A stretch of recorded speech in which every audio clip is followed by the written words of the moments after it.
Okay, good afternoon everyone. Welcome to the September meeting of the full council meeting. First item on our agenda today is apologies for absence. Mr. Evans. Thank you. I have apologies from Councillor Nick Davis, Councillor Mike Day and Councillor Richard Lewis. Okay, thank you. Are there any others that anyone wishes to identify? No? Okay, thank you. On to the register of attendance then. Thank you all. If you can just say whether you're present. Councillor Cyril Anderson. Present. Councillor June Burton. Councillor Peter Black. Sorry, present. Councillor June Burtonshaw. Okay. Anybody that doesn't answer, I will come back to at the end. So don't try and cut in until the very end, if that's okay. Councillor Mark Child. Present. Councillor John Curtis. Present. Councillor Nick Davis, apologies. Councillor Mike Days, apologies. Councillor Phil Downing. Present. Councillor Ryland Doyle. Present. Councillor Mike Dirk. Present. Councillor Kerry Evans. Councillor Mandy Evans. Councillor William Evans.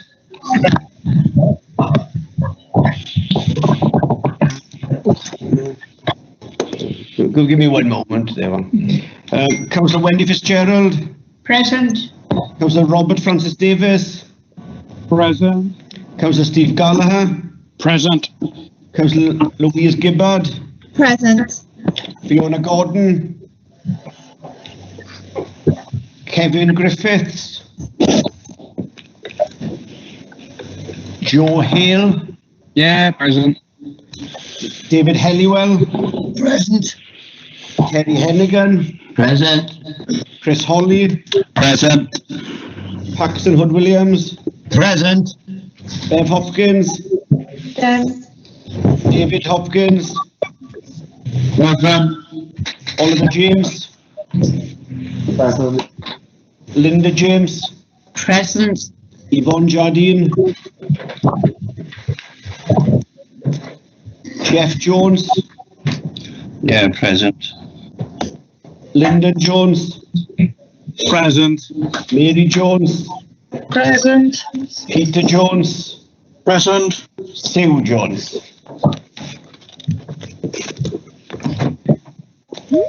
Present. Elliot King. Present. Erica Kirshner. Present. Miles Langstone. Present. Andrea Lewis. Present. Mike Lewis. Present. Wendy Lewis. Present. Clive Lloyd. Present. Paul Lloyd. Present. Irene Mann. Present. Penny Matthews.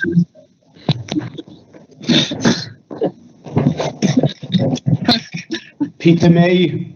Present. Hazel Morris. Hazel Morris, I can see you, so you are there. It's okay. Yeah. David Phillips. Yeah. Cheryl Philpott. Present. Sam Pritchard. Present. Allison Pugh. Present. Jen Rayner. Present. Christine Richards. Present. Kelly Roberts. Present. Bridget Rowlands. Present. Mary Sherwood. Paulette Smith. Robert Smith. Present. Andrew Stevens. Present. Rob Stewart. Present. And who can I just say that Penny Matthews has messaged to say she's having difficulties getting in? Okay, thank you. Gareth Sullivan. Mo Sykes. Present. Gloria Tanner. Present. Des Thomas. Present. Graham Thomas. Present. Mark Thomas, Present. Will Thomas, Present. Linda Taylor Lloyd,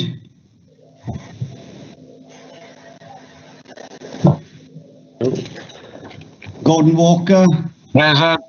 Leslie Walton, Present. Mike White. Present.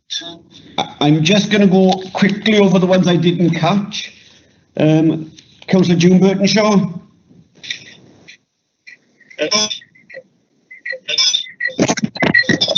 No. Okay. Councillor, excuse me a second. Councillor Mandy Evans. No. Councillor Will Evans. Present. Present. Thank you. Councillor Fiona Gordon. Councillor Kevin Griffiths. Councillor Yvonne Jardine. Present. Present. Councillor Penny Matthews is struggling to get in. Councillor Mary Sherwood. I'm here too. Oh, you're here now. Thank Penny. you, Councillor Matthews. Mary Sherwood's having difficulties getting into teams as well here. Okay. Councillor Paulette Smith. No. Councillor Linda Taylor Lloyd. No. That's everybody, Chair.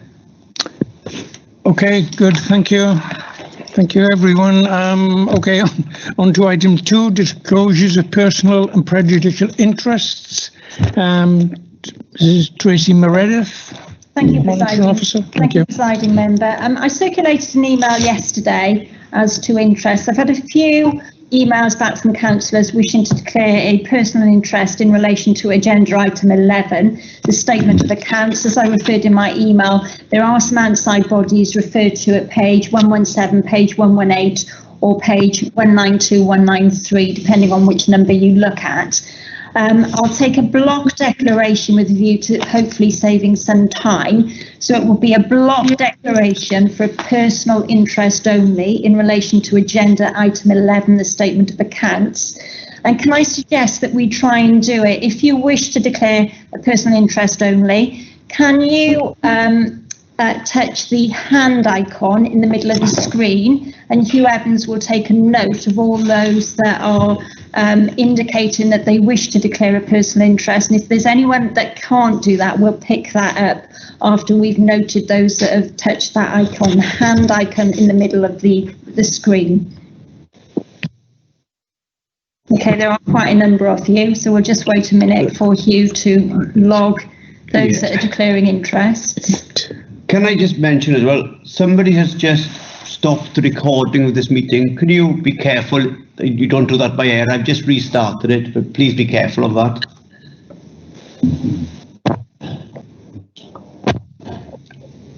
I got my hand up. Yes, okay. Yes, Councillor, we've got a number, we're just making a record of them. Okay, you happy with that? Yeah. Yeah? Okay, I've got my hand up as it's to declare personal interest in the accounts. sorry, who's there? Terry Hennigan. Terry. Yeah, it's page 145, 146, 147, housing revenue account, which is in the accounts, personal interest as a council tenant. Okay. Yep. Is he okay? Okay, thank you, Terry. Does anyone else have any interest to declare? No one's indicating. Sorry, Chair, I've got my hand up. I thought that's what we were supposed to do, put our hands up. Yeah, I've Yes. taken note Of them, yeah. Okay, Yeah, thanks. the hands can come down now. Yeah, can you take all take your hands down now then for that block declaration? Thank you. Right, are there any other declarations to be made? No, none. Right, thank you. Item 3, To approve and sign the minutes of the previous meetings as a correct record, pages 1 to 8. Page 1, 2, 3, 4, 5, 6, 7, and 8. No one has raised their hand. Just accept them as a correct record. Okay, thank you. Item 4 is written responses to questions asked at the last ordinary meeting of council. And that's on page 9 to 14. They are for information, unless there's any clarification. No, again, no hands up. Thank you. Okay, item 5, on to my announcements for today. And again, it's with sadness that I inform you of the recent death of former councillor Gethin Evans. Councillor Evans served the Kingsbridge ward and the following councils for approximately 17 years. He was on the Flew Valley Borough Council, serving from May 1991 to March 1996. He served on West Glamorgan County Council from May 1993 to March 1996, and on this authority, the City and County of Swansea, from the 4th of May 1995 to May 2008. Gethin also served as chair of the Planning Committee. I'm sure many of us remember Gethin with fondness, a man of wit and charm. I think would be a good added,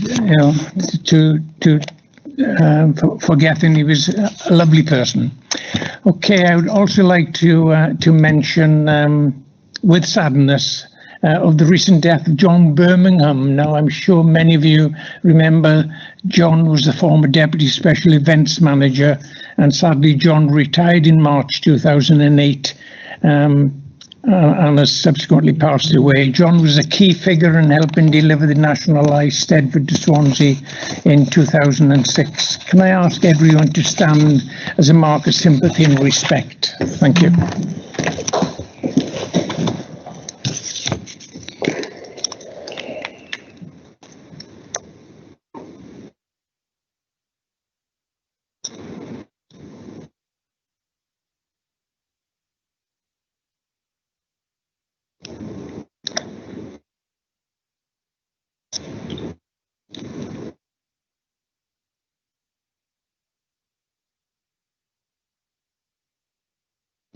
Thank you very much. Thank you. Okay, and then on a happier note, I'm delighted to announce that Lucy Moore, Lucy is the Childcare Legal Manager, and she's been shortlisted for the prestigious Law Society Excellence Award, the highest accolade for a solicitor in England and Wales. Lucy has been shortlisted for the in-house solicitor category and is the only shortlisted local authority solicitor.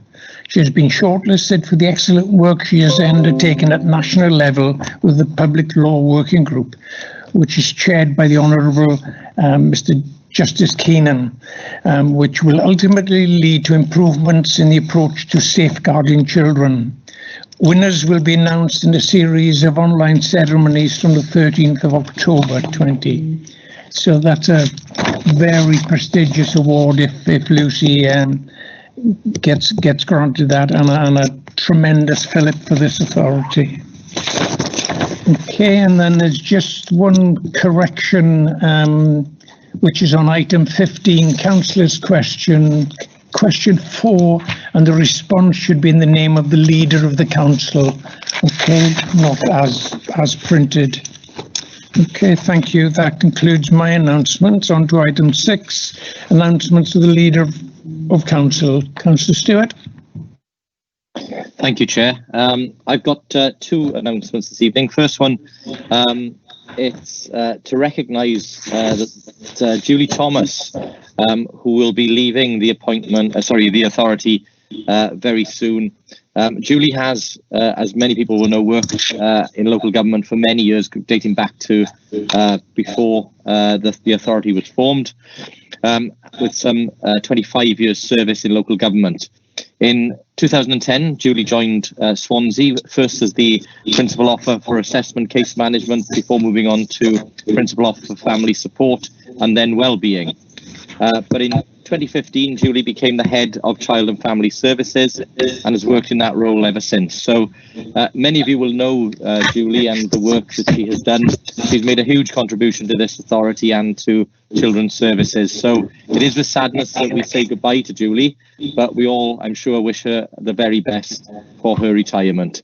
And Chair, if I pause there, I believe Councillor King would also wish to say a few words. Yes, Councillor King.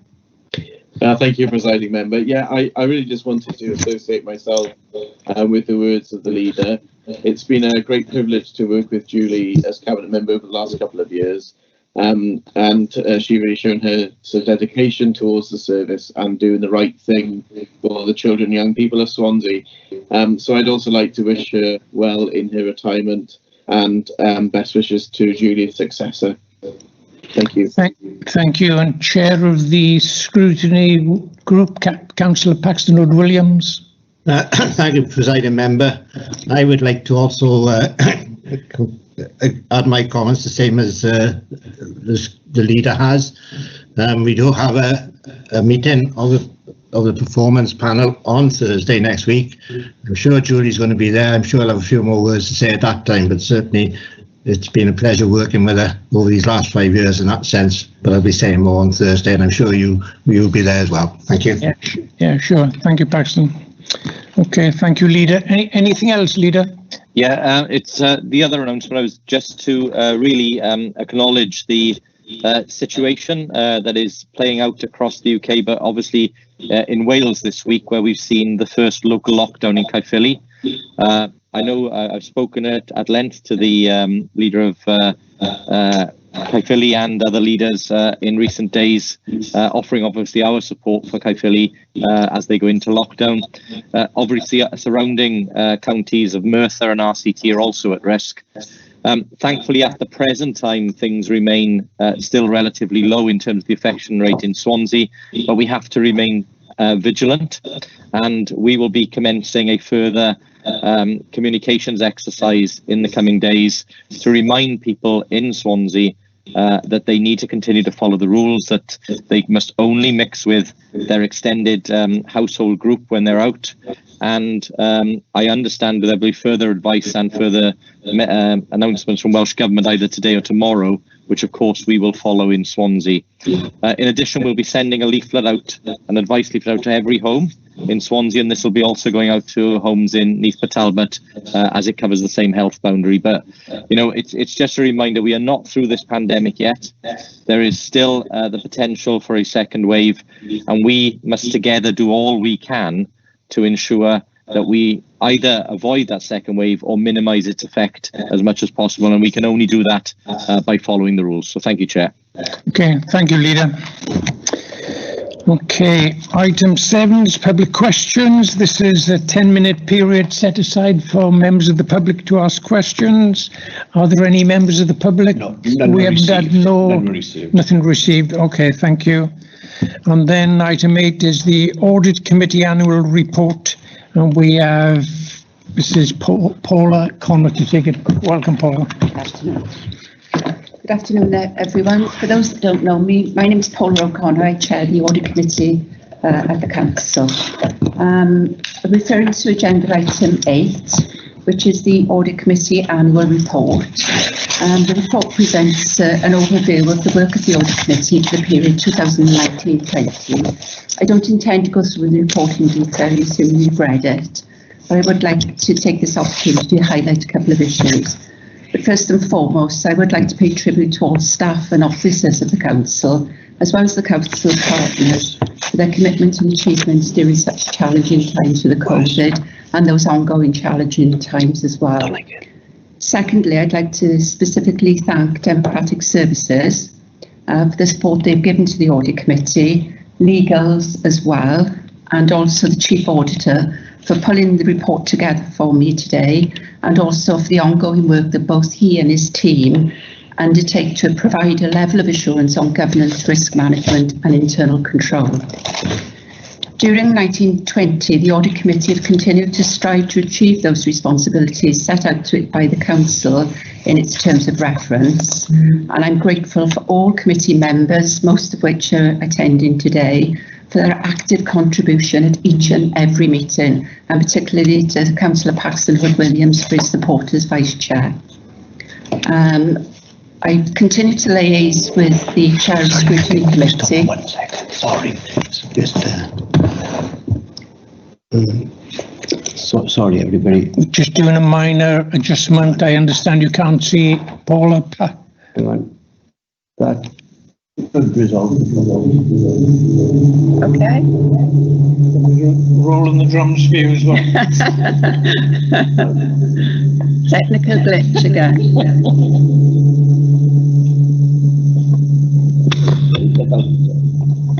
You okay now? Yeah. Sorry for that. To pick up, as Chair of the committee, I continue to liaise, so I got an echo. Sorry for this. Okay, again, pause a moment while we just correct this. She's down there, Tracy Moretta.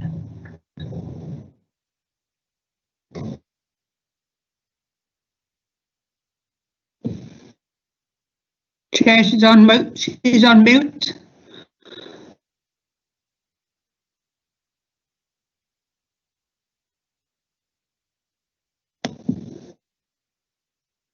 Are you okay now? Yeah.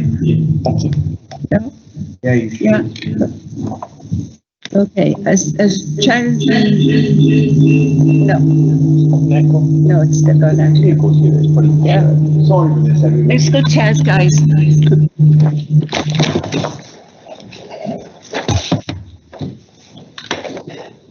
Is that one better? It should be in a moment. Hang on, let me just turn one thing on for you as well. That should resolve the problem.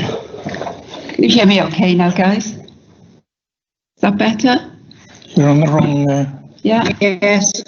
Yeah. Okay, sorry about that. I'm not quite sure what's No, I have no idea. Apologies. But I'll pick up where I left off.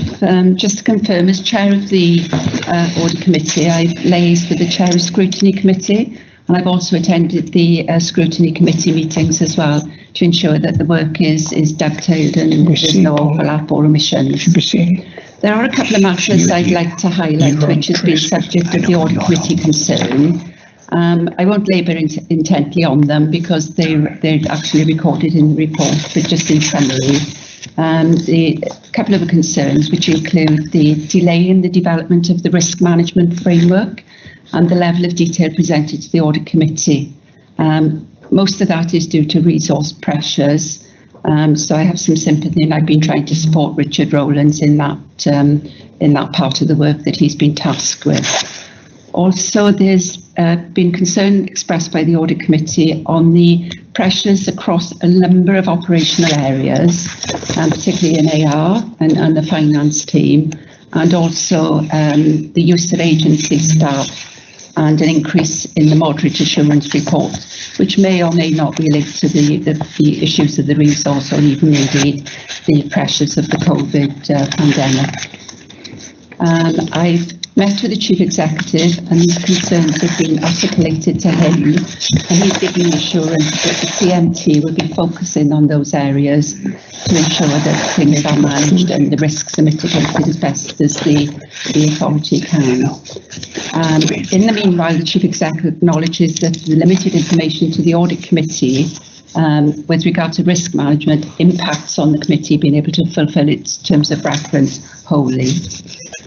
Looking forward to 2021 and the unprecedented challenges that are ongoing with the pandemic, the impact on the governance, on the Council's governance and financial arrangements during the early part and the mid part of the year continues to be a risk. Within this context, the importance of an effective Audit Committee remains critical, and the committee is committed to enhancing its effectiveness through ongoing training, delivering against Audit Wales improvements that they've suggested, and particularly closely liaising with officers to ensure that the committee receives appropriate information, we can be supported and support officers, and the committee is effective. At the request of members of the committee, meetings are now held monthly for shorter time periods so that appropriate attention is given to and afforded to those papers. I'm also aware that the council in next paper will be asked to consider the appointment of an additional lay member to enrich the current membership, but also to equip the council in future legislative changes that are, I believe, currently out for consultation. The committee has received a paper on the additional lay member proposal and supported that appointment. I'd leave it at that, but I'd be happy to take any questions, and if I'm not able to, perhaps Councillor Paxton Hood-Williams can support that. Okay. Paxton, do you wish to add anything? No, Chairman. Presiding member, I don't think so. I think the Chairman has done an excellent job in presenting that. There's nothing I want to add, I must admit. As she does, she normally does an excellent job, so she's done it again. So there's nothing to add. Okay, thank you. Are there any questions? Any points of view? Anything? No hands being raised at all?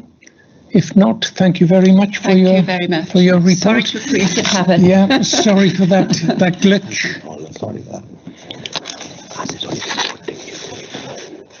Okay. So, I mean, basically, it's for information. Okay, I know there's a recommendation there, but I don't think there's need to go through everyone, calling everyone's name for a vote on that. It's for information. So, item 9 is the appointment of the additional lay member of the Audit Committee.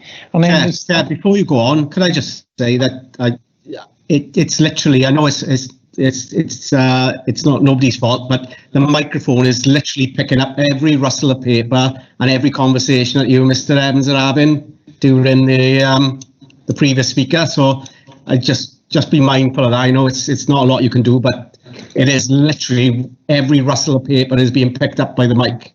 Okay, we'll try to give us one moment. That. We will disable that mic and go to the normal mic. Yeah, just to. Okay, can you still hear us? Can you hear? Can you hear us? Somebody say yay or nay? Yeah, we can hear you now. Yes, The rustling is gone. Thank you. Okay, item 9, appointment of the additional lay member of the Audit Committee, and the Deputy Chief Executive is to present this report. Adam Miller, please. Thank you, presiding member. I won't go through the whole report. I'll just pull out some salient points. The Audit Committee currently has one lay member who is the chair of the committee, and I think what we've heard from the previous report is the good work that is undertaken by that Audit Committee.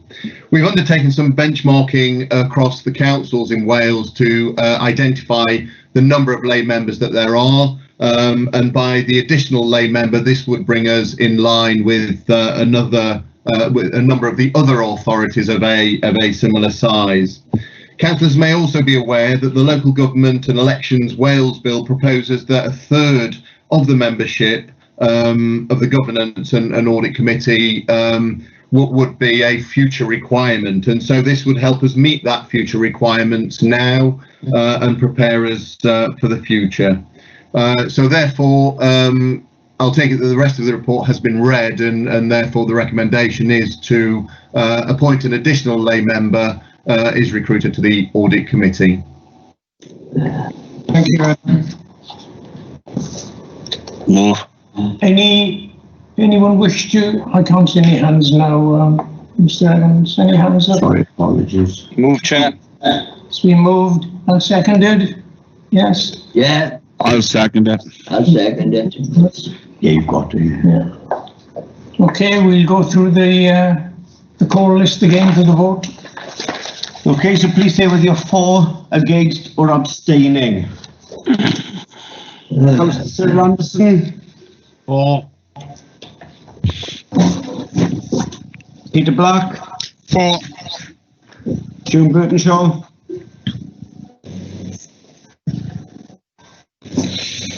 Shaw. Four. Mark Child. 4. John Curtis. 4. Phil Downey. 4. Raymond Doyle. 4. Mike Dirk. 4. Kerry Evans. 4, Mandy Evans. Will Evans.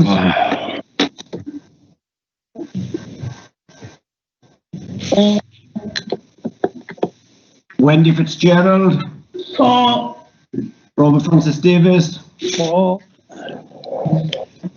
Steve Gallagher. 4. Louise Gibbard. 4. Fiona Gordon. 4. Kevin Griffiths. Joe Hill. 4. David Helliwell. 4. Terry Hennigan. 4. Chris Holly. 4. Paxton Hood Williams. 4. Bev Hopkins. 4. David Hopkins. 4. Oliver James. 4. Linda James. 4. Yvonne Jardine. 4. Jeff Jones. Yeah, 4. Lyndon Jones. 4. Mary Jones. 4. Peter Jones. 4. Susan Jones. 4. Elliot King. 4. Erica Kirshner. 4. Miles Langstone. 4. Andrea Lewis. 4. Mike Lewis. 4. Wendy Lewis. 4. Clive Lloyd. 4. Paul Lloyd. 4. Irene Mann.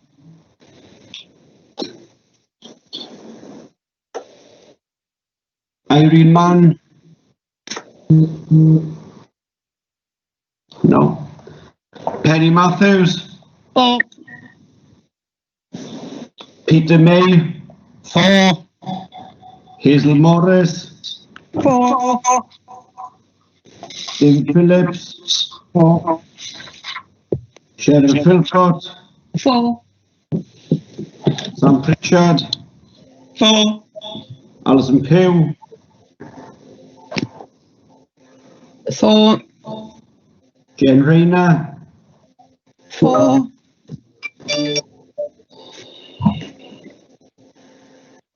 Christine Richards. 4. Kelly Roberts.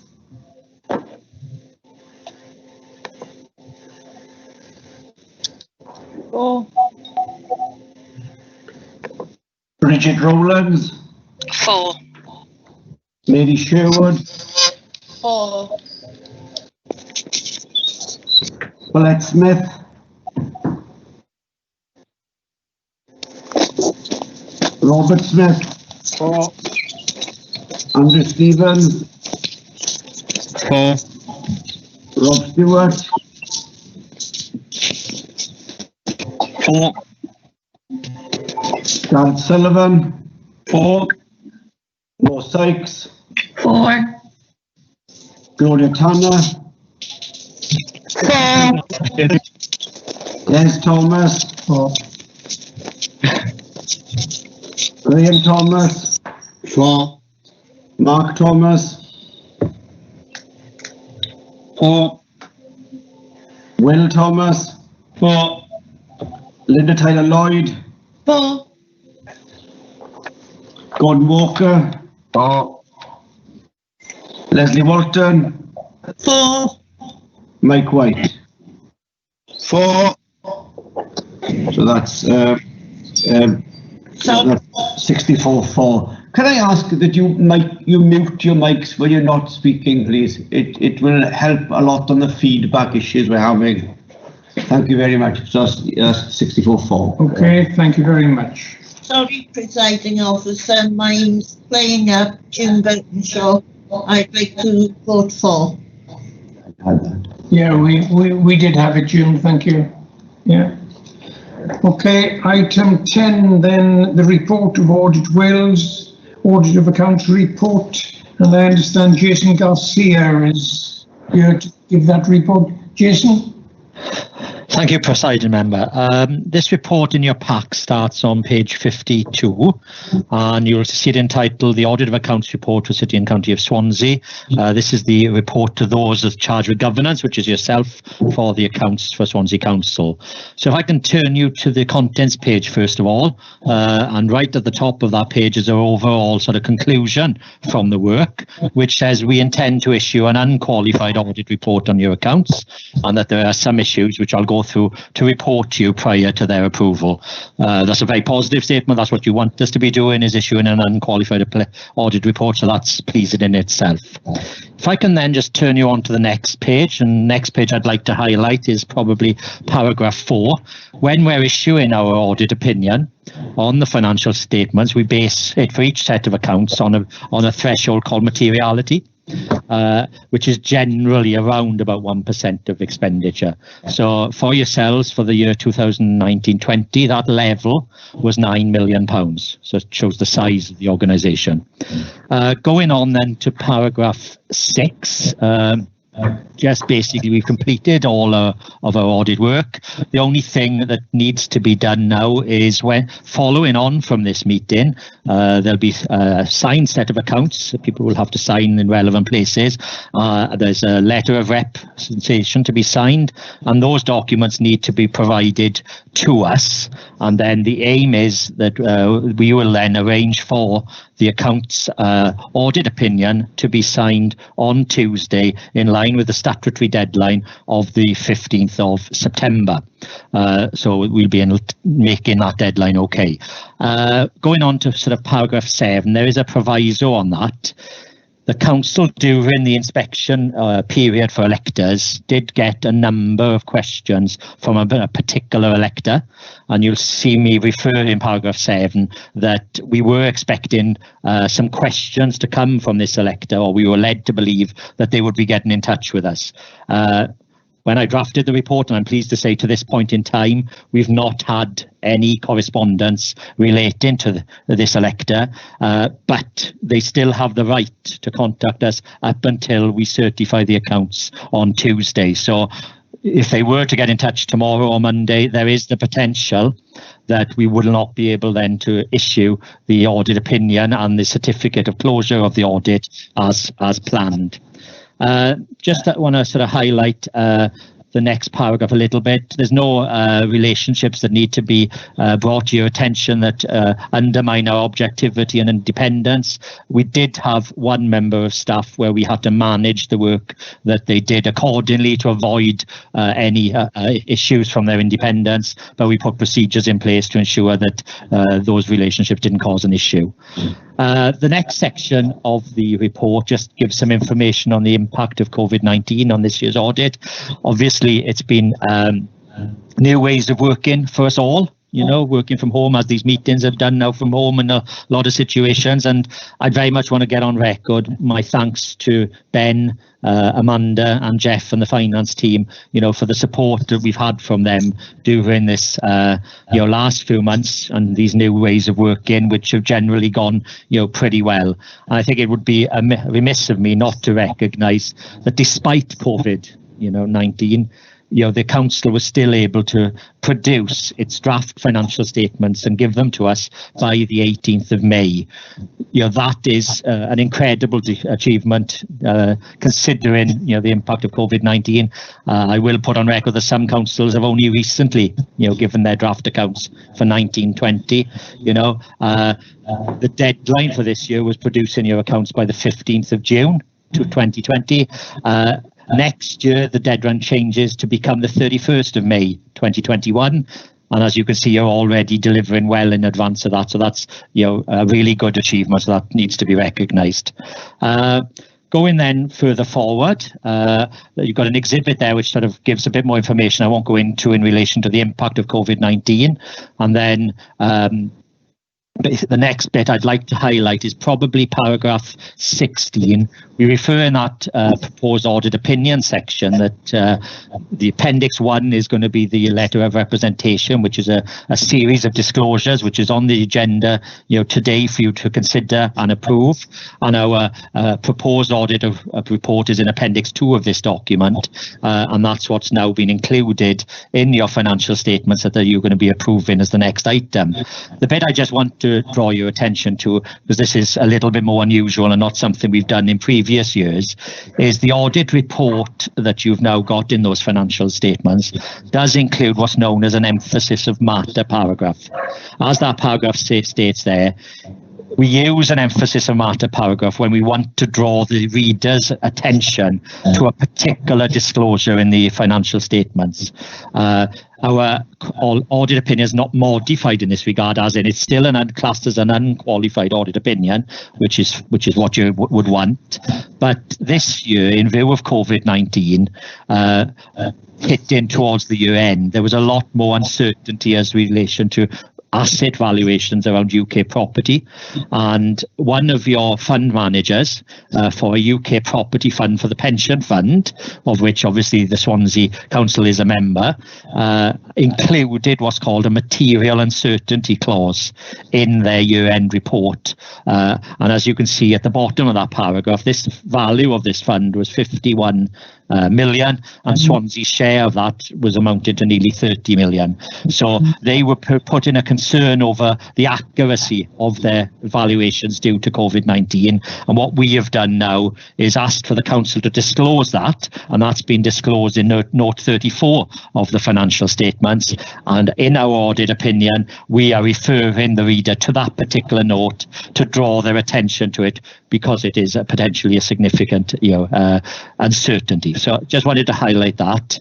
You then go on to paragraph 17, and in there we refer to one misstatement that hasn't been corrected during the audit. The reason it hasn't been corrected is due to the amount involved. I talked about your materiality level being 9 million, and this misstatement amounted to $1.5 million, and it was just incorrectly disclosed as a receipt in advance in the financial statements, and basically the council officers took the decision, due to the amount involved and the amount of work involved it would be to make the amendment, that they wouldn't make that amendment.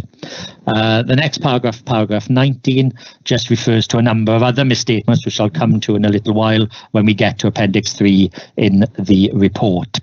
So paragraph 20 and then Exhibit 2 is the next element I'd just like to refer to. This talks about a number of the most significant issues we encountered and had to resolve during the audit. Basically, I've already referred to the pension property assets, so I won't go into that.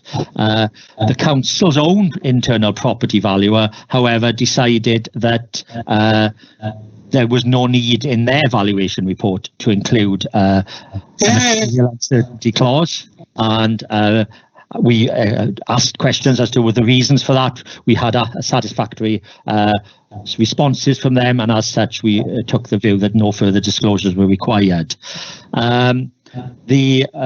I'll come on to the next one as part of the adjustments, because the next one is included in the adjustments that we talk about. And the last one is in relation to the MacLeod pension remedy. Your pension fund's actuary would have valued the MacLeod pension liability, which is a case that was brought to court over the last couple of years, whereby basically it's an age discrimination case, really, whereby individuals who are more elderly and in employment have benefited in comparison to younger members of final salary schemes who were moved to average salary schemes a number of years ago. So the actuary has assessed the potential liability of this judgment on the pension fund as a whole, and then for all admitted bodies. But since the actuary did that, the government has now proposed a remedy. So what we had to do was go back to the actuary and assess, well, what were your estimates based on? What were the assumptions that you made? And how do those now compare with what the government is now proposing? And is there a significant difference? You know, if you knew what you knew now, would you have made a significant different estimate? We came to the conclusion that their assumptions were generally in line with what the government was proposing, and there was no need to make any further adjustments to the financial statements, you know, for that. The last part, there is some recommendations on Appendix 4, which I'll come to, and then we go into the appendices. Appendix 1 I've referred to, that's the letter of representation that's on your agenda for today to approve and sign. Appendix 2 is the wording of the audit opinion, so no need to go into any of that detail, although you will see just under the basis for opinion on page, did we get it right? Page 13 of the report, the emphasis of matter paragraph that I referred to earlier in the report. Then we come on to Appendix 3, and this is a summary of the adjustments during the year. There was one main adjustment, really, financially, which we related to the year-end asset valuations for the pension fund, and then obviously Swansea's share of those year-end asset valuations. Again, when the accounts were produced in the first instance, the actuary had taken actual information from the pension fund up until the end of February and had estimated the valuations for the period of March. Obviously, COVID-19 kicked in March 2020, and as such, the actuary recalculated the figures, and there was a significant difference in relation to the asset valuations. And Swansea's share of that was that there was an increase in the asset valuation, and therefore a decrease in the pension liability of 16.5 million. So that's by far the main one. The other ones are more minor. You know, I know the values sound low, more, but they're more notes and specific disclosures rather than adjustments to specific entries in the core financial statements. So I won't go into any more detail there. And then recommendations in Appendix 4. One relates to capital accounting. There have been, you know, improvements in these areas, but the Oracle Cloud program of work was potentially going to bring in a more automated capital accounting function, you know, for the council. Obviously, that's now been delayed in relation to, you know, that program being put back. But my understanding is also that the council is unlikely to use the module that will come as part of that software for their capital accounting. So they're at the moment sort of back to square one in relation to how they're going to move away from a very manual system, which is quite time consuming at the moment. And basically we've talked about a particular area of improvement there, and some more recommendation there, and that's been accepted by management. And then the Exhibit 5, the second one, relates to declaration of interest forms where a number were not up to date, and basically the council has sent reminders, but a number of councillors hadn't updated their declarations of interest form during the year 1920. So that's all I had to say, Presiding Member, on the report, but I'm more than happy to answer any questions members have. Thank you, Jason. Are there any questions from members? No, can see no hands, no. If not, thank you very much, Jason. That was for information to members. Item 11 is the statement of accounts. Ben Smith, please. Thank you, Presiding Member. I will be as brief as I can, given the statement of accounts before you are, some would say, somewhat technical and mundane in nature, and also rather weighty if you haven't got a physical copy. And it is very difficult to conduct it over the web, as it were. Whilst they are technical, it is a pillar of governance and control, and it's important we get the basics right.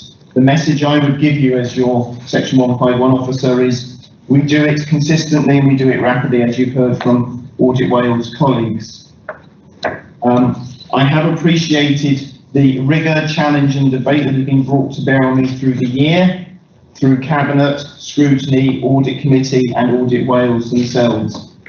I would wish to pay tribute to all the staff who have worked tirelessly, not just the finance staff, but staff in all functions and directorates who've managed to do this in spite of COVID. And it would be equally remiss of me not to particularly mention Miss Amanda Thomas, who has done a sterling job in pulling together the accounts in record time for us, notwithstanding difficult circumstances. Those circumstances have been very unusual working patterns, including testing my ability to run a few laptops and a few printers at home, and that's one of the reasons why I'm here in person today, because I would remind several of the members and officers that I will need to do my own little version of track and trace to hunt you down later today to try and get your physical signatures on the documents. Mr. Garcia has referred to the letter of representation, which I have in front of me, along with all the necessary pages for physical signing. Getting the basics right is important, and as Mr. Garcia has indicated, being in that position on the 18th of May has been one of the cornerstones which has enabled me to give advice to Cabinet, Council and Scrutiny over what we had available going into 2021 from 1920.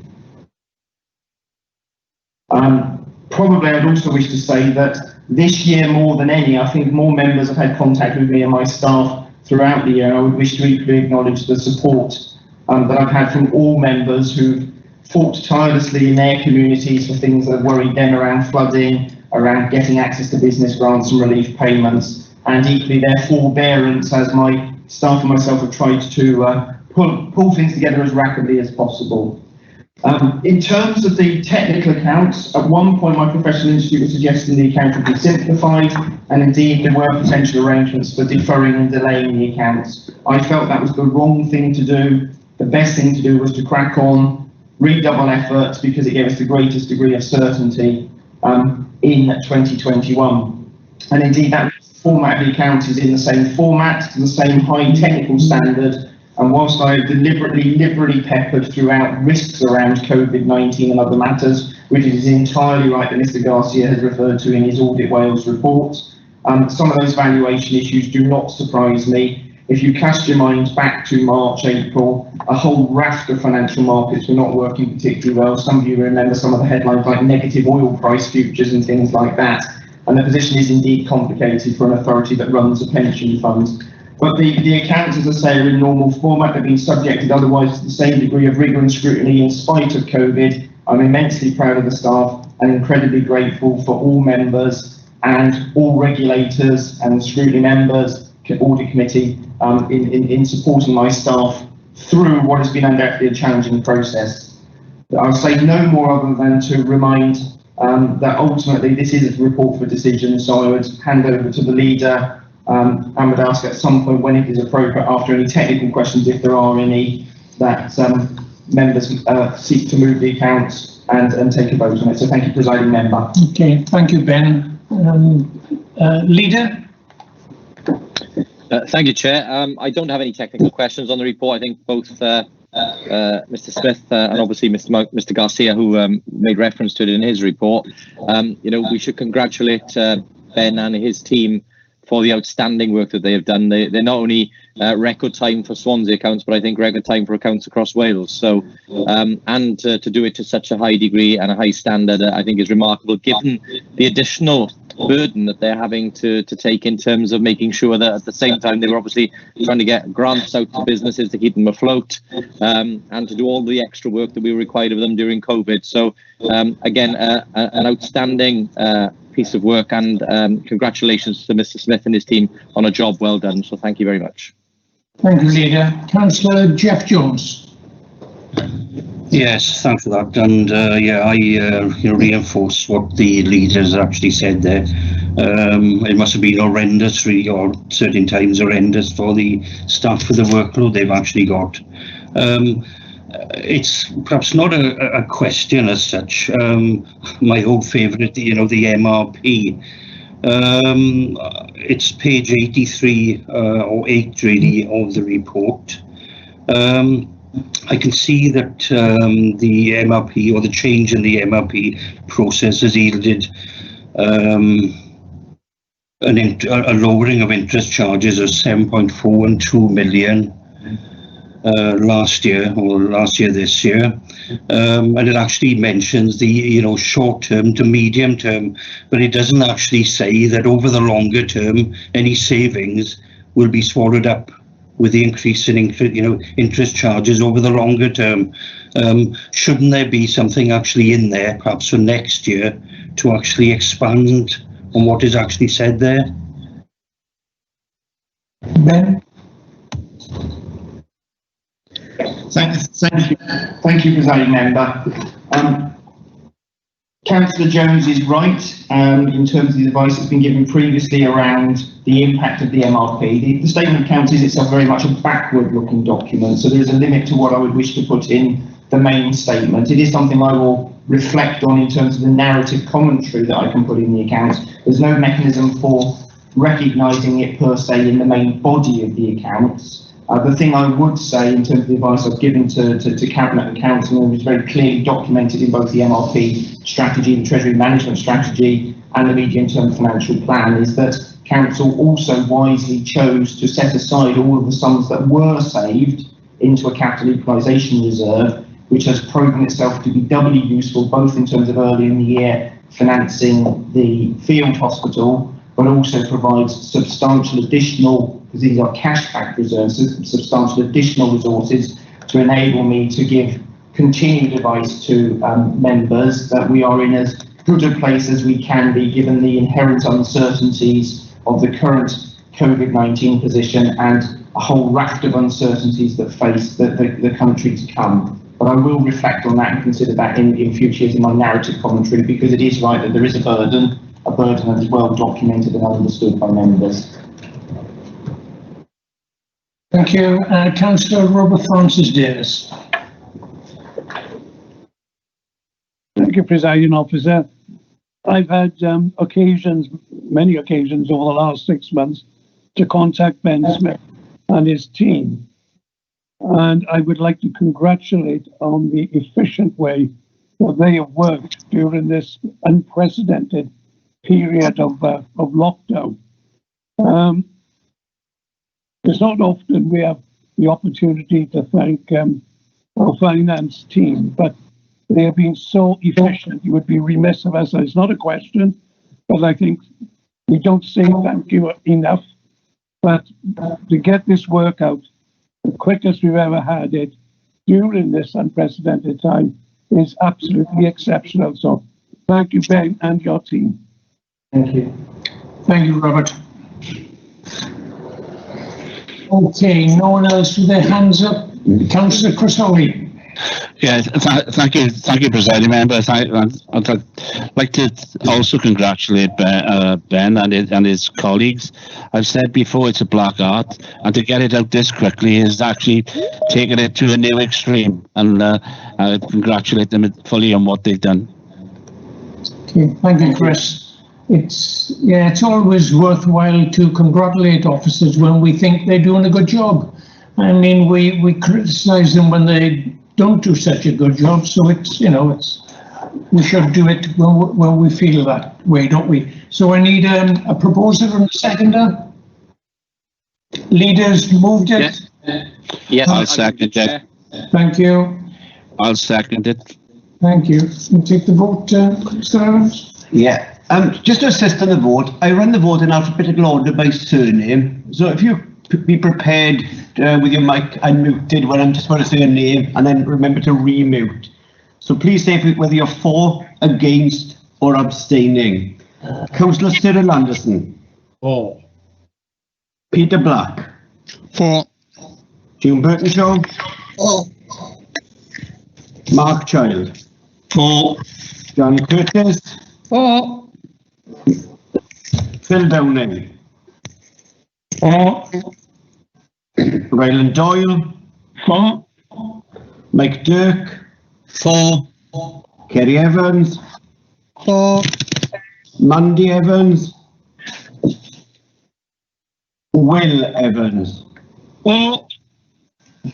Wendy Fitzgerald. For. Robert Francis Davis. For. Hugh Gallagher. For. Louise Gibbard. 4. Fiona Gordon. 4. Kevin Griffiths.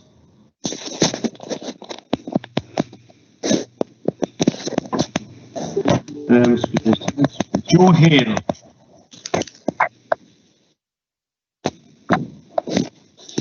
Joe Hale.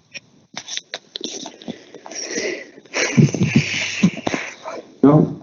David Halliwell. 4. Terry Hennigan.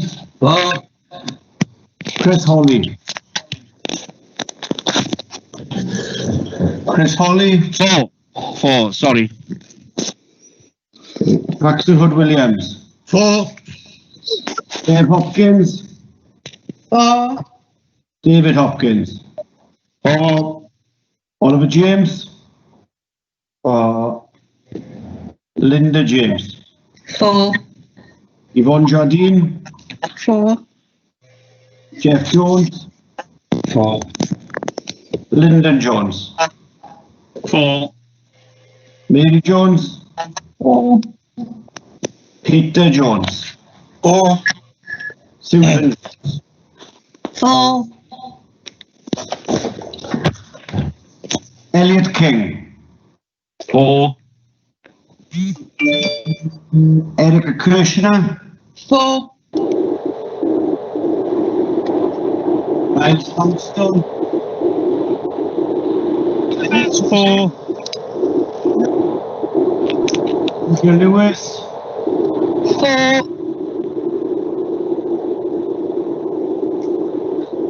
Mike Lewis. 4. Wendy Lewis. 4.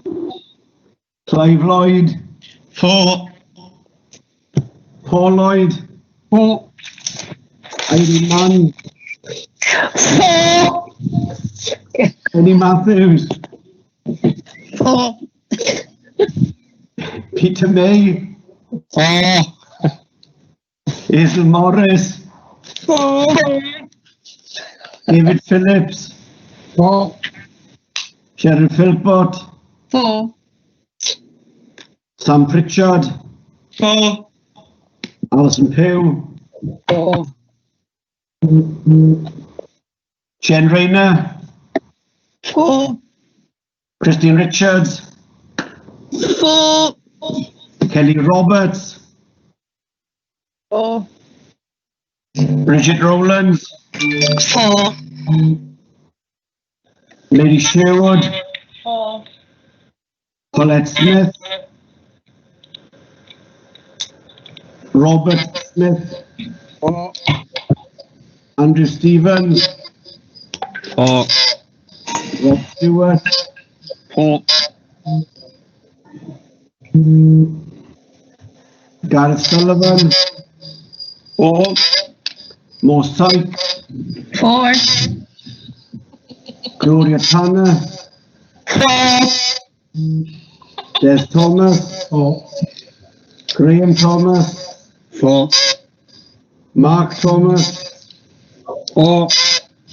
Will Thomas. 4. Linda Tyler Lloyd. 4.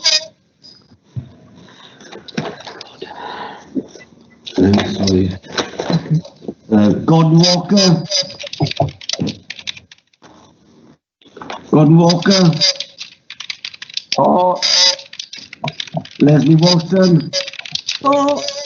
Mike White. 64 for, no against, no abstentions. Okay, thank you very much.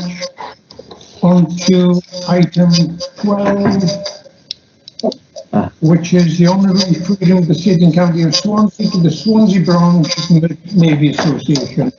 And then David Hopkins, you know word, David? David?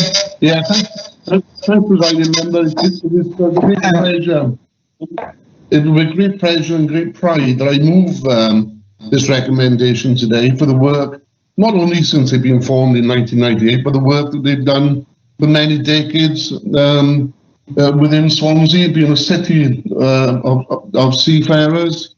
I think this is well overdue, and I really think it's a fantastic organisation. They've got 40 or so very active members, and I must say they represent Swansea with great pride. So I reserve lots of things I need to say for the day, and would like to formally move the recommendations.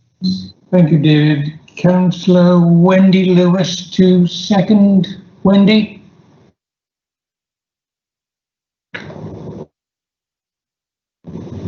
Wendy, you muted. Wendy, are you there? Sorry, I forgot. It gives me great pleasure to second this proposal of the honorary freedom to the Merchant Navy Association. It is a richly deserved honour for the merchant seamen's dedication and risking their lives during World War II and other conflicts, and for the continued support they give to their members to this date. I also made a request to the leader, Rob Stewart, and Ben Smith, Chief Finance Officer, to look at the adoption of the monument for the Merchant Navy and fishing fleets and seafarers as SA1, which they have agreed they will. Thank you. Thank you, Wendy. Councillor Chris Foley? I'd just like to associate ourselves with this. They're a tremendous organisation, and having served in the Merchant Navy, I feel very proud that this council is going to do that. I look forward to the day.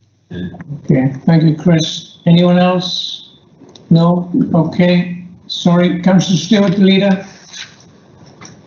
Thank you, Chair. I was just going to respond to the report and congratulate Councillor Hopkins on bringing this forward. As has been said, I think this is long overdue, and very, very pleased that we hopefully will be awarding the honorary freedom on the Merchant Navy. And again, thank Councillor Wendy Lewis for the work that she's been doing as Armed Forces champion. And again, myself and Ben Smith had a discussion, and we've written to the association to say that we will do what we can to ensure that we adopt that monument, which was, I believe, put in place during Lawrence Bailey's time as part of the SA1 development, and it's something that the council can hopefully adopt and preserve for future generations. Good. Thank you, leader. No one else indicating. Okay, there are two recommendations on page 260. First is the honorary freedom of the City and County of Swansea is conferred on the Swansea branch of the Merchant Navy Association, and two, that the ceremonial meeting of council will be organised on a date to be confirmed. So again, Mr. Evans. Okay. Councillor Cyril Anderson. 4. Peter Black. 4. Bertie Shaw. Like to support. Mark Child. 4. John Curtis. 4. Phil Downing. 4. Ryland Doyle. 4. Mike Dirk. 4. Kerry Evans. 4. Mandy Evans. Will Evans. 4. Wendy Fitzgerald. 4. Robert Francis Davis. 4. Steve Gallagher. 4. Louise Gibbard. 4. Fiona Gordon. 4. Kevin Griffiths. Joe Hale. Yeah, 4. David Helliwell. 4. Terry Hennigan. 4. Chris Holly. 4. Paxton Hood Williams. 4. Bev Hopkins. 4. David Hopkins. 4. Oliver James. 4. Linda James. 4. Yvonne Jardine. 4. Jeff Jones. 4. Lyndon Jones. 4. Mary Jones. 4. Peter Jones. 4. Sue Jones. 4. Eric King. 4.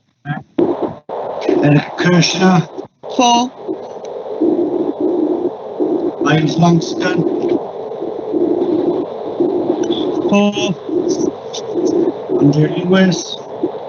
4. Mike Lewis. 4. Wendy Lewis. 4. Clive Lloyd. 4. Paul Lloyd. 4. Irene Mann.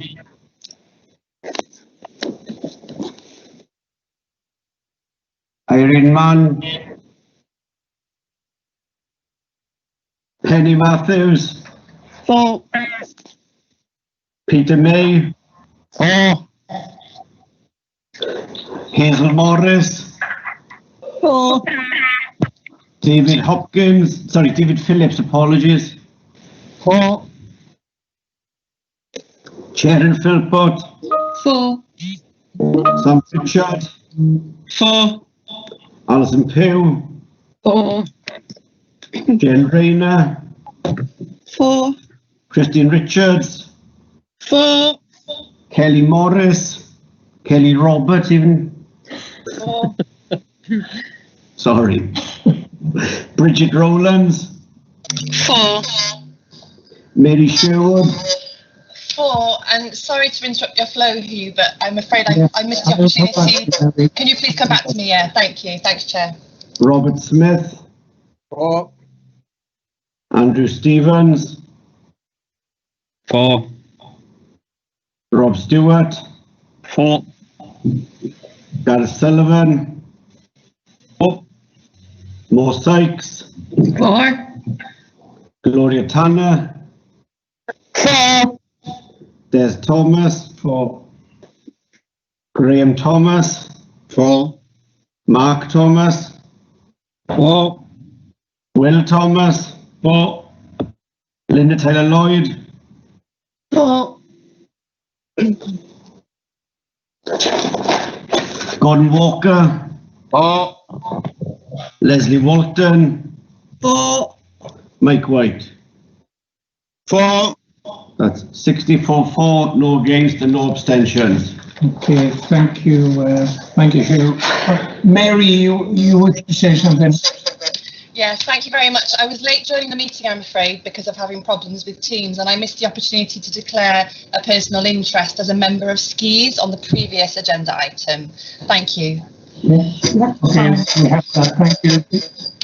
Make sure you sign the declaration. Will do. Okay, item 13, amendments to the council constitution. Thank you, Presiding Member. I actually don't have anything to add to this report. It's a straightforward report, merely updating the constitution due to recent education changes in the education department. It's a for information report only. Okay, anyone with their hands up? No? Okay, you'll be pleased to hear it's for information. There is no vote required. Item 14. Thank you again, Presiding Member. There is a vote required for this report. As many of you may already know, sadly, Mr. Nick Williams is on long-term sick leave, but there is a statutory requirement for this authority to have a Chief Education Officer. In this authority, the Chief Education Officer is the Director of Education, and that Director of Education holds a statutory function. I don't propose to go into any more detail in the report. I think hopefully it's self-explanatory. The recommendations are set out on page 267. There are two recommendations. Firstly, to appoint Helen Morgan-Rees as Statutory Director of Education in Nick's absence on an interim basis for a period of 3 months, and also to delegate to the Chief Exec and the Cabinet Member for Education Improvement the ability to extend the period if necessary. So unless there are any other questions, I've nothing else to add. Nobody's indicating of any questions, so straight to the vote again, Mr. Evans. Sorry, Chair. Sorry. Could I come in if that's okay? Yeah, so Chair, just to formally move the report first of all, on Tracy's behalf, but also just to say, obviously I'm sure Council will join me in wishing Nick Williams well in terms of his recovery, but also to welcome Helen Morgan-Rees, who has already stepped into the role during Nick's absence and has been doing an excellent job. So I think we can move forward with confidence with Helen in that role. She's a very, very good officer. Okay, thank you, Leader. Is it seconded? Do we have a seconder? Sorry, Rob, do we have a seconder for the report? Somebody second. Sorry. Sorry. Presiding officer, I've had my hand signal up for some time. I don't know if you can see it. Yes, I can now. Thank you. I'm very happy to second this report. It's extremely sad to hear that once again Nick is ill and unable to continue with his duties, but as the leader has said, I'm sure Helen Morgan-Rees will provide excellent leadership for all the statutory duties and requirements of the Director of Education post for the Education Department and with all our schools as well. Very happy to support this recommendation. Thank you, Councillor Rayner. Thank you. On to the vote then, Mr. Evans. Okay. Can you get your hand ready right when the previous person's voting? Unmute yourself and then you be a bit smoother then. Councillor Cyril Anderson. For. Peter Black. For. June Burton-Shaw. For. Mark Child. For. John Curtis. For. Phil Downing.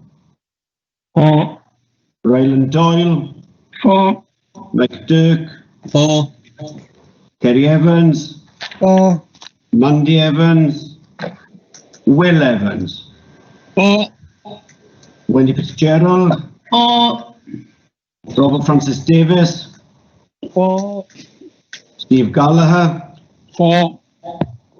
Louise Gibbard. For. Fiona Gordon. For. Joe Hale.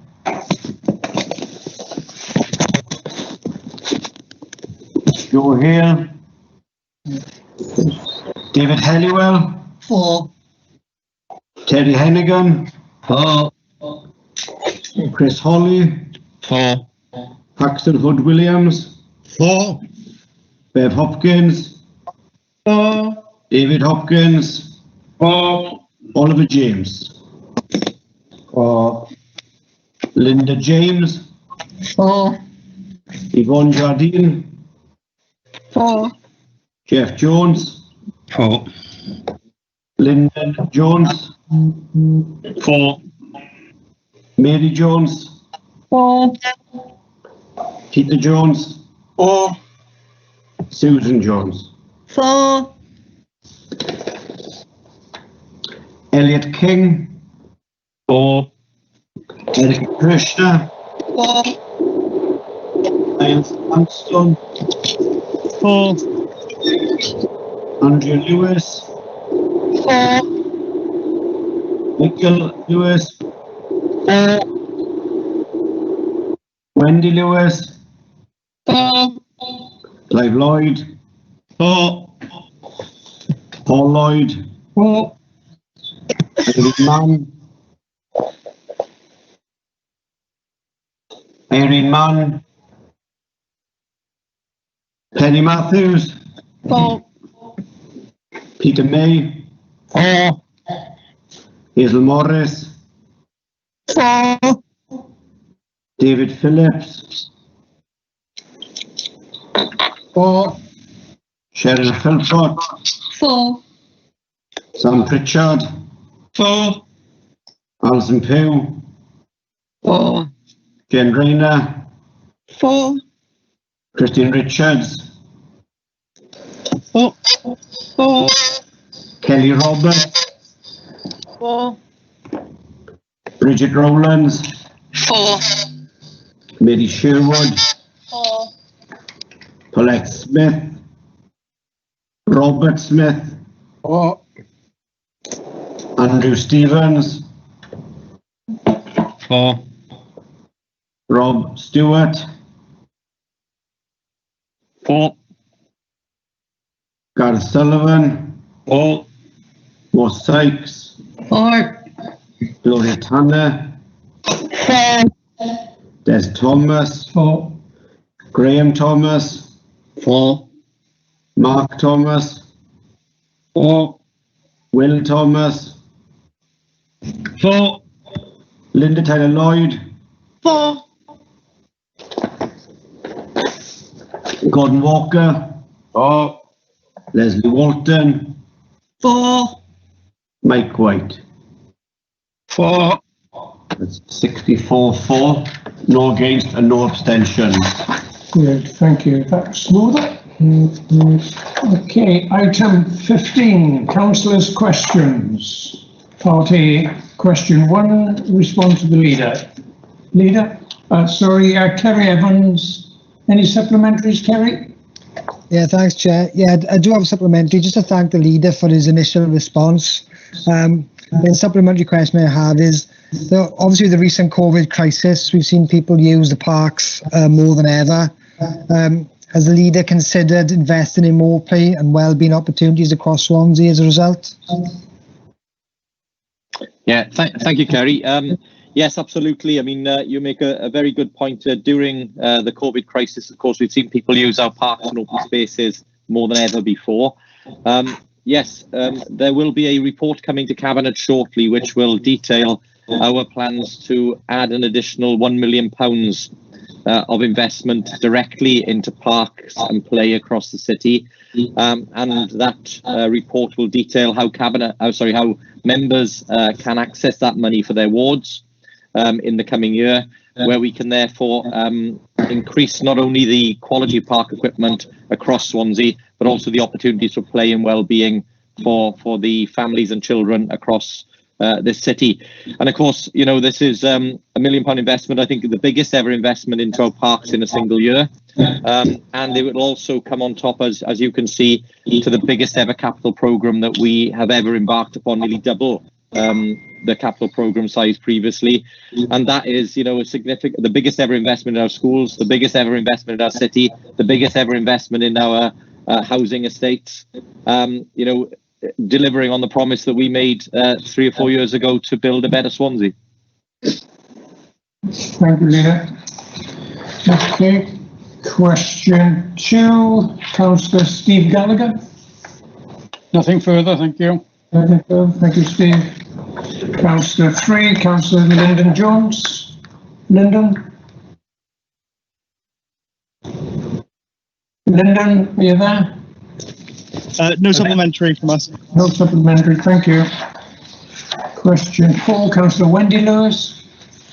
Yeah, Chair, I did put my hand up to ask a supplementary on that question. Sorry, go on. Sorry, Peter. Go ahead. Yeah, sorry. I was wondering if the leader could say if there's been any progress on reopening the shop in the Clansamlet tip, and also on them taking black bags. So I'm getting a lot of questions in my own ward about that. Okay, leader. Sorry, which question are you asking on, Councillor Black? Question 3. Question 3. That's about essential services.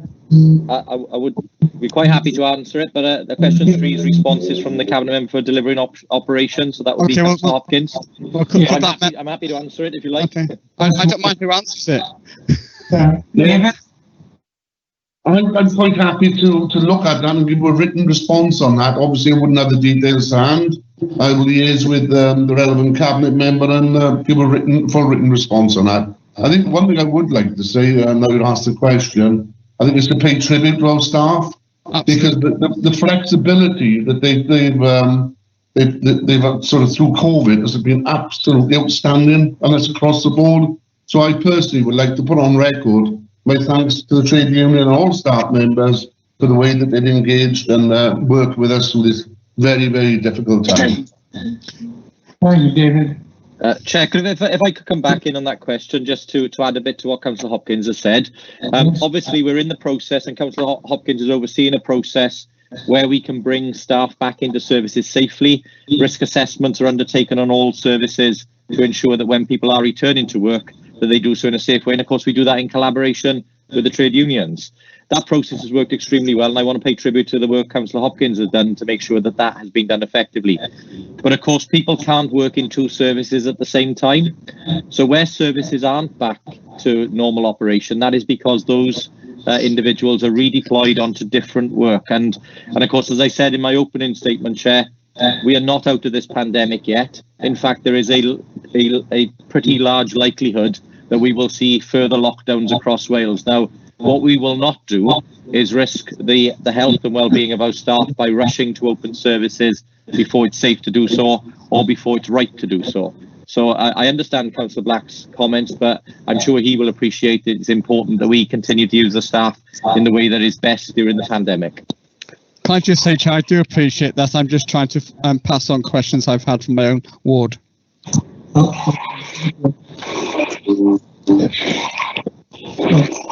Was question for Councillor Wendy. Yeah, Mark Thomas has got his hand up, Chair. Mark Thomas had his hand up. No. Yes, my hand is up, Chair. Obviously, you can't see it. Just in answer, if I permitted, I can try and answer Councillor Black's questions, because the two questions were pertinent to my portfolio, obviously. We are a lot of the answers have been given, obviously, by Councillor Hopkins and the leader about staff resources in regards to the shop reopening. As you're aware, or hopefully most people are aware, that we have restarted the recycling shop online, and we are as keen as anyone else to get the actual physical shop open, but that is because of COVID restrictions, etc. But I'm hoping that won't be in the too distant future. In regards to the black bags, hopefully in the coming weeks, we'll be in a position to make an announcement about the reintroduction of black bags, but that's still under review.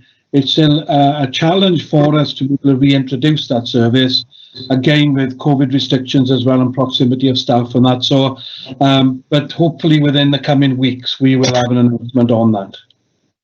That's useful. Thank you, Mark. Okay, nobody else with their hands up? On to question 4, Councillor Wendy Lewis. Wendy? No. Again, I did it when I first did it, Des, and then I was interrupted twice, so I switched it off. Can I start now? Yes.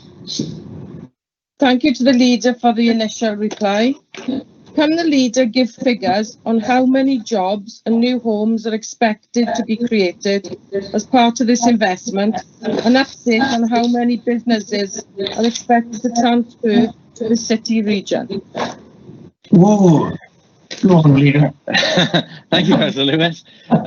I can't give a definitive number over and above the jobs I've stated in the response, but what I can positively report is, of course, given the scale of the investment going in the city centre, and of course, councillors like Councillor Jeff Jones have pointed out that we have obviously borrowed to invest in our city. Well, we're borrowing not only to invest in our city, but to create jobs. And as part of that, we are in the process of awarding contracts to many local firms as part of the arena build. Now that the framework is up and the metal steel framework is up, and people will see the significant progress made during COVID there, we are now in the process of awarding the packages of work, many of which will go to local firms. And of course, that will mean that local jobs are not only created, but protected. And I think, you know, if we weren't doing such a significant program of regeneration where trades, where apprentices and others can take value out of what we're spending and what we're investing in, then I think the jobs outlook in Swansea would be far, far worse. We have been very successful in our school builds previously, where we've been able to ensure that the majority of the spend stays within the locality, and that is exactly what we're doing in the city centre with a significant programme here. In terms of homes, there are homes created in the first phase of Swansea Phase 1, but as we get into Swansea Phase 2, which we obviously announced and launched yesterday, that is a £1 billion opportunity for investment with a strategic partner, creating homes, offices and other facilities across 7 key sites in Swansea. We've got an ambition to build hundreds and then thousands of homes in our locality, because we still have, as you know, over 4,000 people waiting for homes in Swansea at the current time. So I will be able to furnish you with some updated figures very soon in terms of direct jobs created, but this is by far, as I've said before, the biggest programme ever undertaken in Swansea, and as a result that will not only create a bigger economy but jobs for people in the long term for people in Swansea. Good, thank you, Leader. No other hands up? Chair, apologies. Councillor Lewis also asked me about the investment of jobs into Swansea. And again, we have mentioned that we're in discussions with UK Welsh Government and a number of government departments about relocation of jobs into Swansea. I hope to be making a formal announcement on the number of jobs that will relocate. We've already said that the public sector hub will be created, but relocation of jobs from outside of Swansea and outside of the region into Swansea is something that will secure public sector jobs for many years to come, and we'll be able to disclose details of that in the coming months. Chair, Jeff Jones has got his hand up for a while. I know, Yes. I can see. Thank you. Councillor Jeff Jones. Yeah, I don't know why it seemed to pop down every so often for some reason.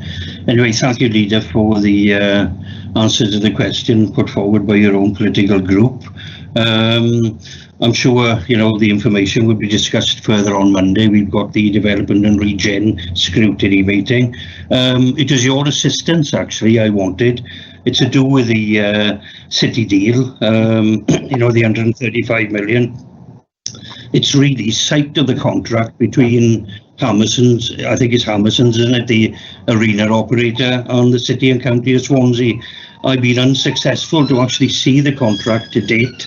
I have referenced it to Tracy Meredith, and I know she's actually looking at it, but any help would be muchly appreciated.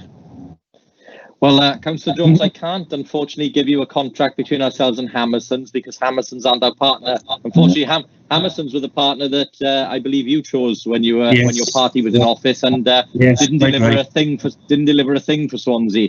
We're avoiding that sort of mistake, Councillor Jones. And actually, what we are doing is obviously setting up we have a partner in place, Ambassador Theatre Group, who are going to operate the arena for the next 30 years. And Ambassador Theatre Group, of course, are the world's largest theatre operator, and of course they run large venues around the world. When it's right to do so, and when we can commercially share the contract details with you, obviously we will do so, and I'll take advice as well from the legal officer in terms of when the timing is right to do that. As you know, we've shared most of the documentation that we're able to share at this point in time with the committee, and we've attended all of the regular committee briefings in order to make sure that you and other members are completely informed of all of the significant developments taking place in Swansea at the moment. And I know you are one of those members that does welcome the investment into the city, and I'm sure you're pleased to see the jobs being created as a result. Yes, and I think we've all got a stake in it, you know, with the investment that's been put in, and I can't see why I can't see the contract or other members of the group. No. Okay, thank you. I think Hammerson's owned Park Tower at one time, didn't they? But in days gone by. Councillor Paxton Wood-Williams. Thank you, Presiding Member. Can I congratulate the Leader on his ambition for Swansea? I think that hopefully is shared by everybody, and certainly by the Conservative group, and certainly by myself, and we would hope to see what you're hoping to deliver delivered. I think you mentioned an investment level of about £1 billion. I think that was a word I heard. Yep. Can you tell me at this stage how you intend to finance that and how it will be financed? Yes, certainly. Thank you, Councillor Paxton Wood-Williams. The investment is one that we're seeking from the private sector, so it wouldn't be further public money necessarily. Obviously, coming out of COVID, we are evaluating what further investment the council may have to make in any future phases. But the £1 billion is the price or the value that's been put on the 7 sites in terms of development, and that is the investment that we are seeking to attract from the private sector and other partners into the city. So it's not about a further £1 billion of borrowing that the city would take. Councillor Chris Hawley. Thank you. Just can I update the leader about Hammersons and yourselves? Hammersons was a partner that was chosen with the Welsh Government as well to develop the city centre, but unfortunately, because of the financial crisis, they did carry on until 2000, and I think it was 2014. Yes, they did own Park Tower, and they spent a big 10 million upgrading it, and then they sold it, which they have now sold quite a lot of their inner city properties and just kept the ones in London. What it was interesting is the things that they left us, the topographic survey that they did from Kingsway down to Mumbles Road, Oystermouth Road. They left us all the details of that, which was worth a considerable amount of money.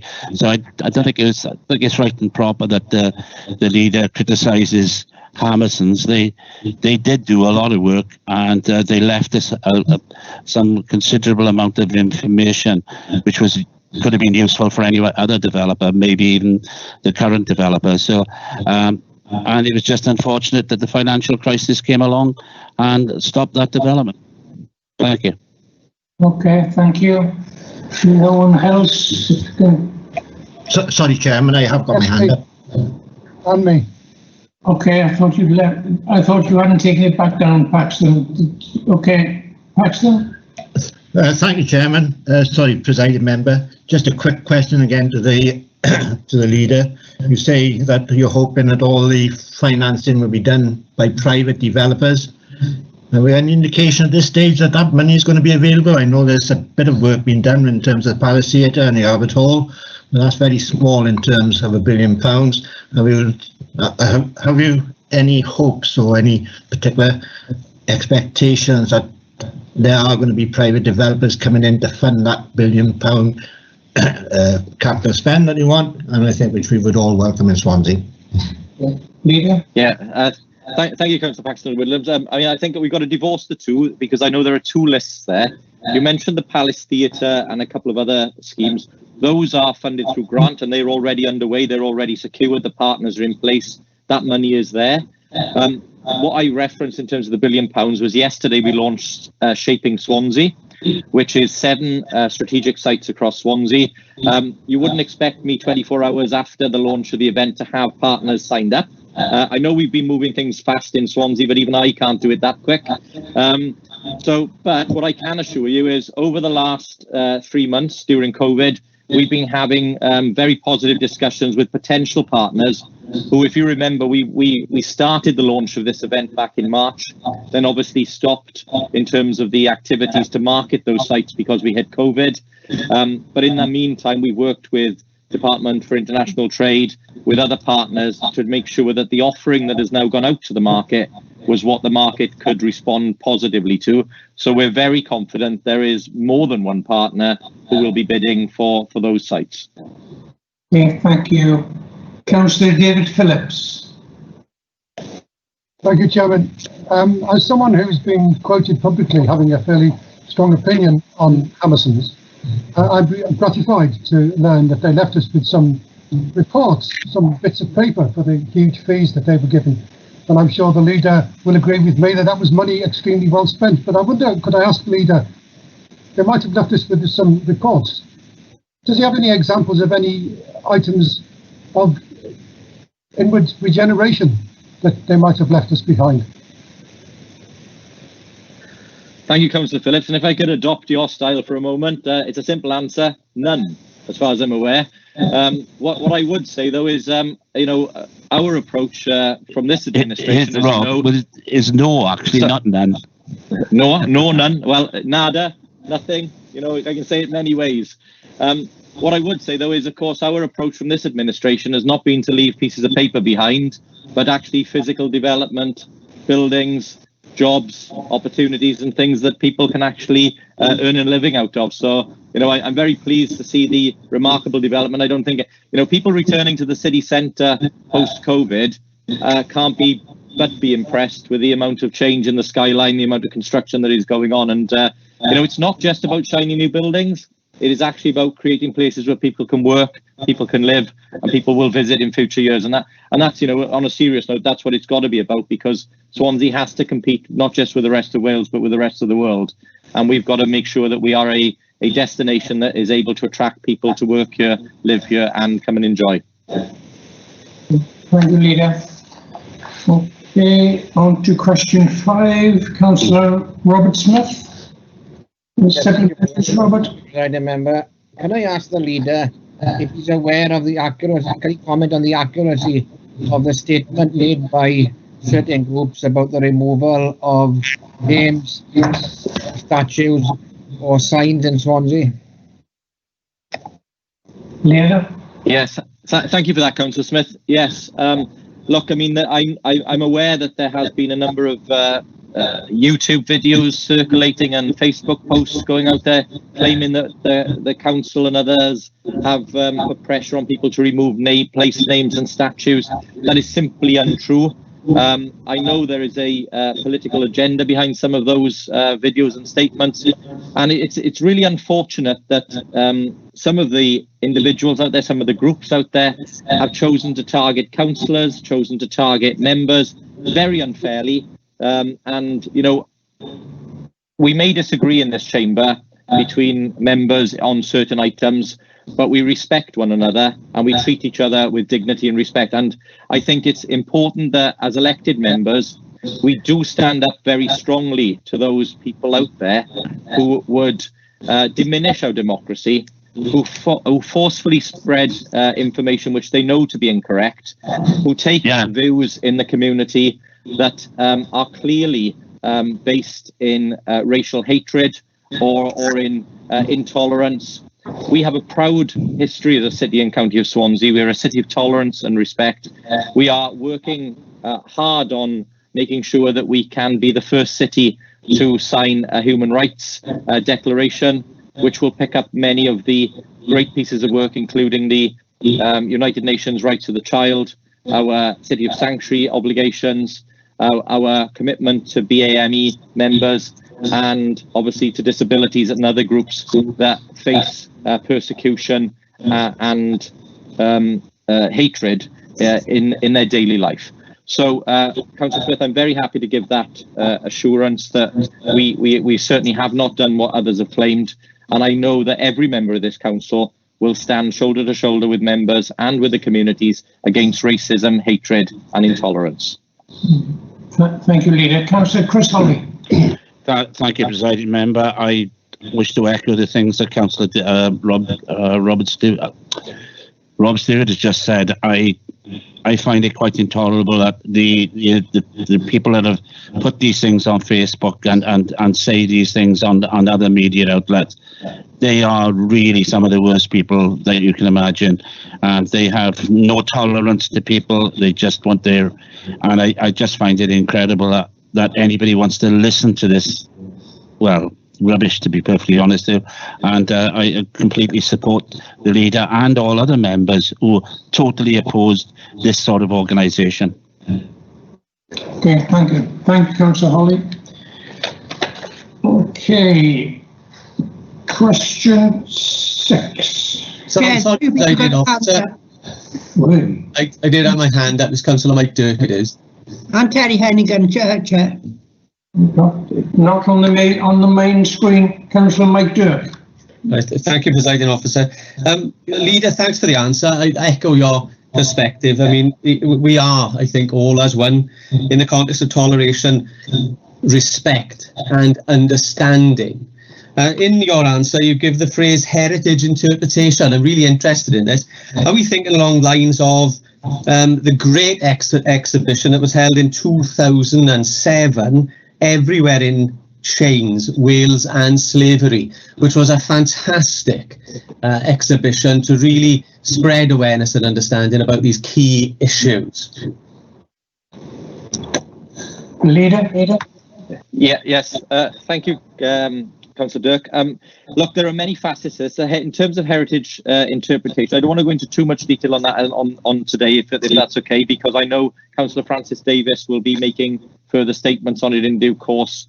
But it is all about making sure that we have a programme in Swansea and a way of presenting our history in full, recognising the parts that everybody has played, the good and the bad, and not just having a distilled or partial view of what our history was, because we've got great history in Swansea and we need to be proud of it, and we need to be proud of every part of it and the role that everybody has played in our history. And as I said at the time when we had the previous debate, anything we do will not be about erasing our history. It'll not be about changing it. What we're doing is trying to make sure we present it in the most complete way possible, in the most accessible way possible, where everybody who comes to Swansea, who lives in Swansea, can understand it, access it, and be proud of it.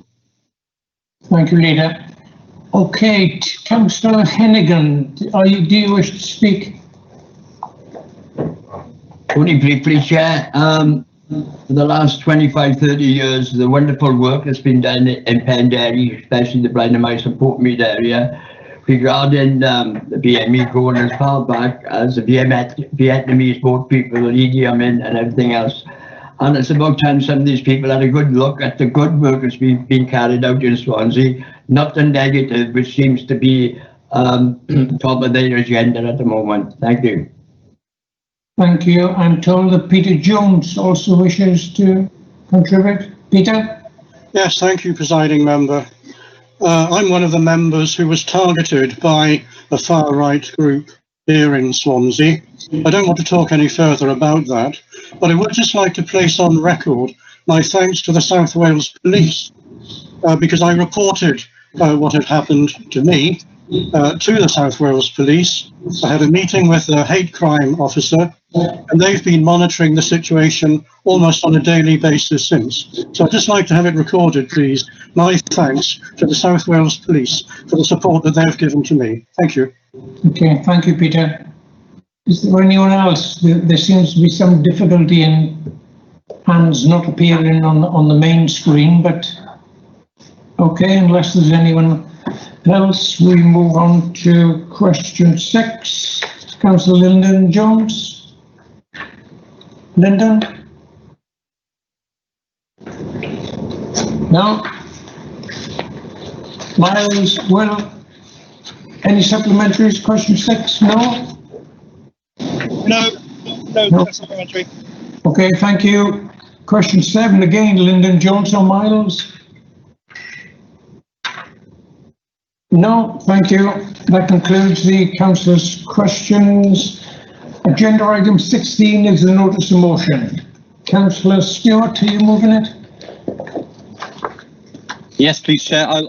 I'll be brief because I know a number of people will want to speak on this motion, but members will be aware that Professor Williams accepted an invitation from the Education Minister, Kirsty Williams, to chair a new Communities, Contributions, Cynefin, BME Experiences and the New Curriculum Working Group. It's a very long title, but it's a very important working group. The Welsh word Cynefin loosely translates to habitat or place, but it's also in there to convey a sense that all human interactions are strongly influenced and determined by both personal and collective experience, such as through stories or music. The working group that's been set up by Welsh Government will look at the curriculum and present their initial findings in the autumn and then a full report in the spring. The working group will complete a review of the learning resources currently available to support the teaching of themes relating to BME communities across Wales. And of course, as I said, you know, in what we do locally in terms of reviewing our history and looking at that, this will fit very nicely in with the work that will be undertaken with that working group.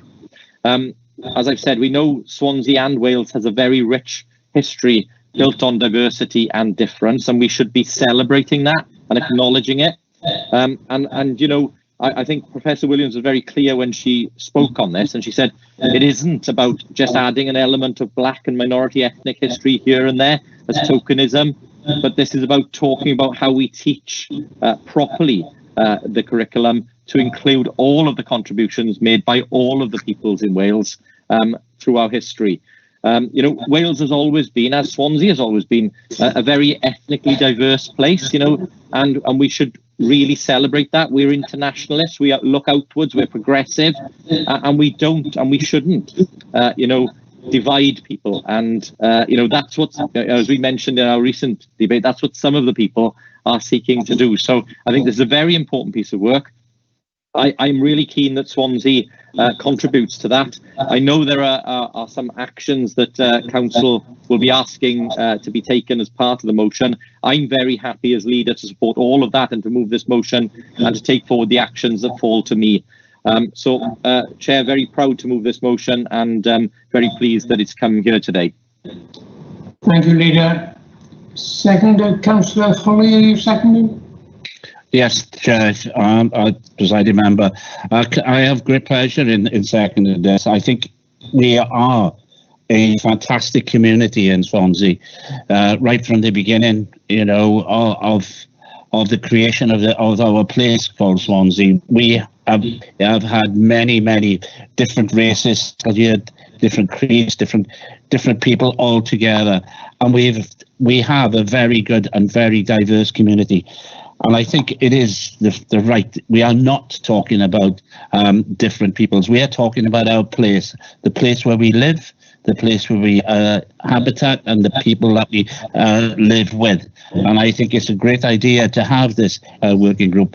And I look forward to what happens with it. And I also look forward to what Swansea's contribution will be to it. Thank you, Chris. Peter Jones? Did you hand it, Peter? No, it's from last time. It's Peter Black, Chair, and Louise and Miles Langston. Yeah, I've just been handed those. Thank you. Councillor Miles Langston. Thank you, Chair. Obviously, as Lyndon's had to leave the meeting, I'm just going to speak on his behalf. I won't go into huge amount of detail, but what I was going to say to this motion, I've obviously put on record our support. Thank you. Thank you, Miles. Councillor Peter Black. Yes, thank you, Chair. I'm very happy to support this. I think this working group set up by the Welsh Education Ministry is particularly valuable, and it's really important that people children at school do learn about our heritage and the diversity of the community which they live in. I think it would help, though, obviously, when you teach people at school, is once they come out of school, they need to be able to experience that diversity in the physical environment around them. And I'm not advocating tearing anything down, but I do think we do need to add to what we have. For example, the majority of the statues in Swansea are men, and none of them are of ethnic minority backgrounds as far as I'm aware.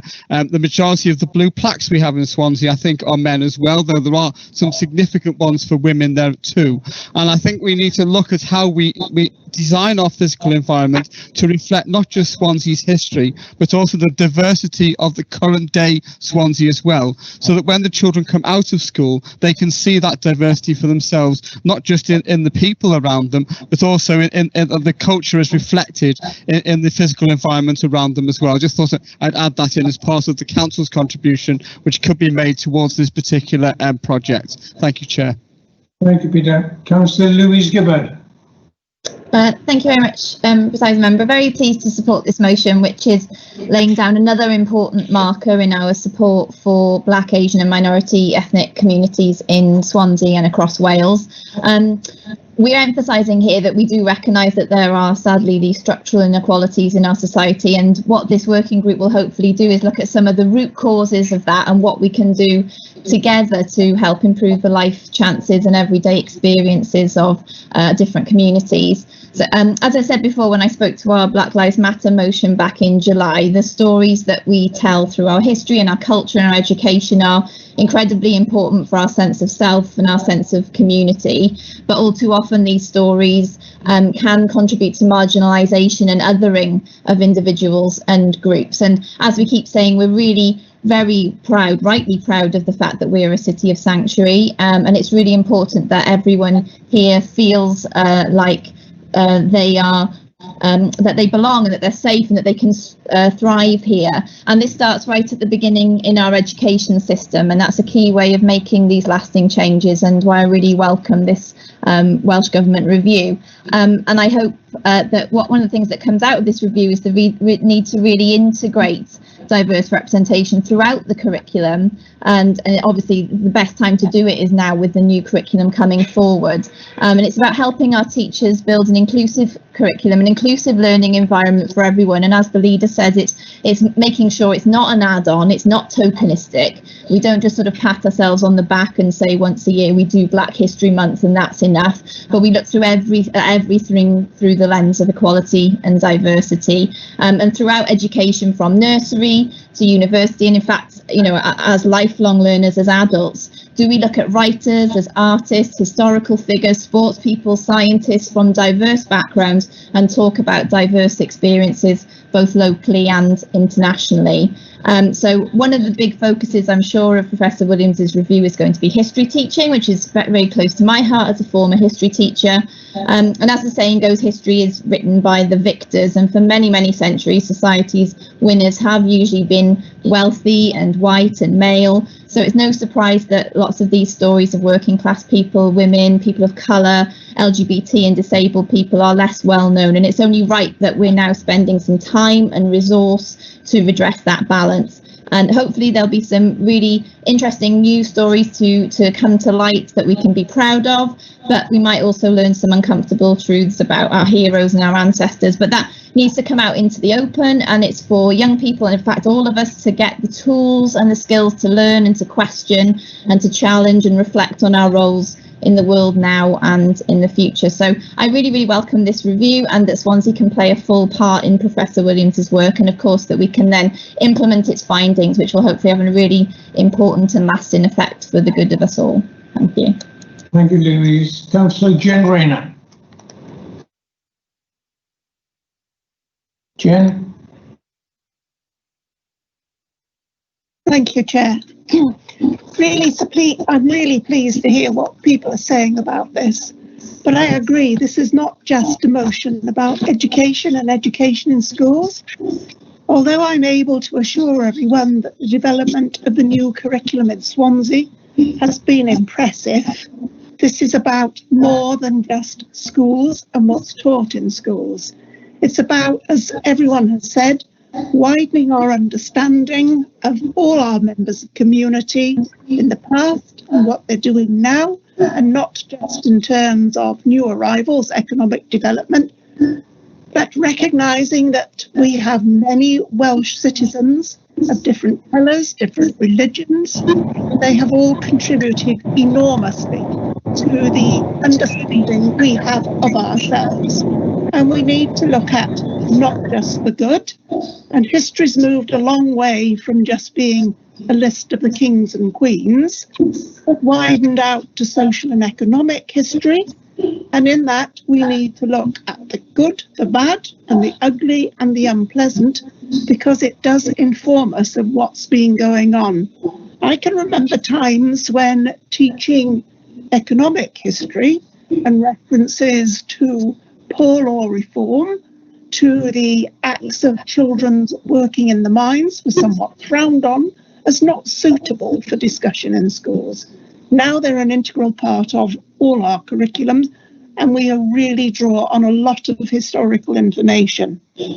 What I hope from this committee is that it will produce resources and a wider understanding, because I am aware that at the moment, that if our teachers in our schools, in some areas, try and widen this understanding of all the groups in society, they receive hate mail and threats from people who are completely, I won't say ignorant, they have not had the opportunity to learn about our present community and its diversity and richness and cohesiveness. So I'm really pleased at what everyone is saying. We have, as the motion says, many rich resources in Swansea that we can share with the rest of Wales. and I'm sure we will benefit from what this committee is doing. It's very timely. It's not about pulling statues down. It's about adding to our history, adding new comments on our statues. And as has been said before, we've got no women, we've got no children, not a lot of rich men and a dog. That's not a good representation of Swansea. So thank you all for what you've said. I hope everyone will support this motion. And I hope we can work very closely with Professor Williams and invite her to come to Swansea and have a deeper conversation about what we can offer and what we can learn, because we are a diverse city. She grew up in North Wales. I'm sure she'd like to know what the experience is at the present time in South Wales. Thank you. Thank you, Chair. Councillor Leslie Walton. Thank you, Chair. I'd just like to start by saying that I certainly welcome this motion very much. I would also like to add that I'm sure one of the things the working group will probably pick up on are a couple of documentaries that have been on TV lately. The most recent one, Racism, My History, which shows just how institutionalised racism still is. And unless we recognise that problem, then I don't think we're going to get anywhere. I watched that programme, I had it taped, I watched it yesterday afternoon, and the scenes showing George Floyd were absolutely abhorrent. And the fact that we are still living a society in a world that allows that to happen is not just frightening, it's horrifying. And we have got to do as much as we can, particularly in letting pupils know what's happened historically. So none of this trying to shield them. They need to be aware of this kind of thing. It's no good hiding it from people, because they then grow up thinking, oh, everybody's fine and dandy and all the rest of it. So I think that's one thing that really needs to be recognised. And I certainly echo Jen Rayner's points about the fact it's not really just looking at what's been bad in history. Yes, we've got to acknowledge that. But as I've said more than once in the past, you can't erase history because it happened.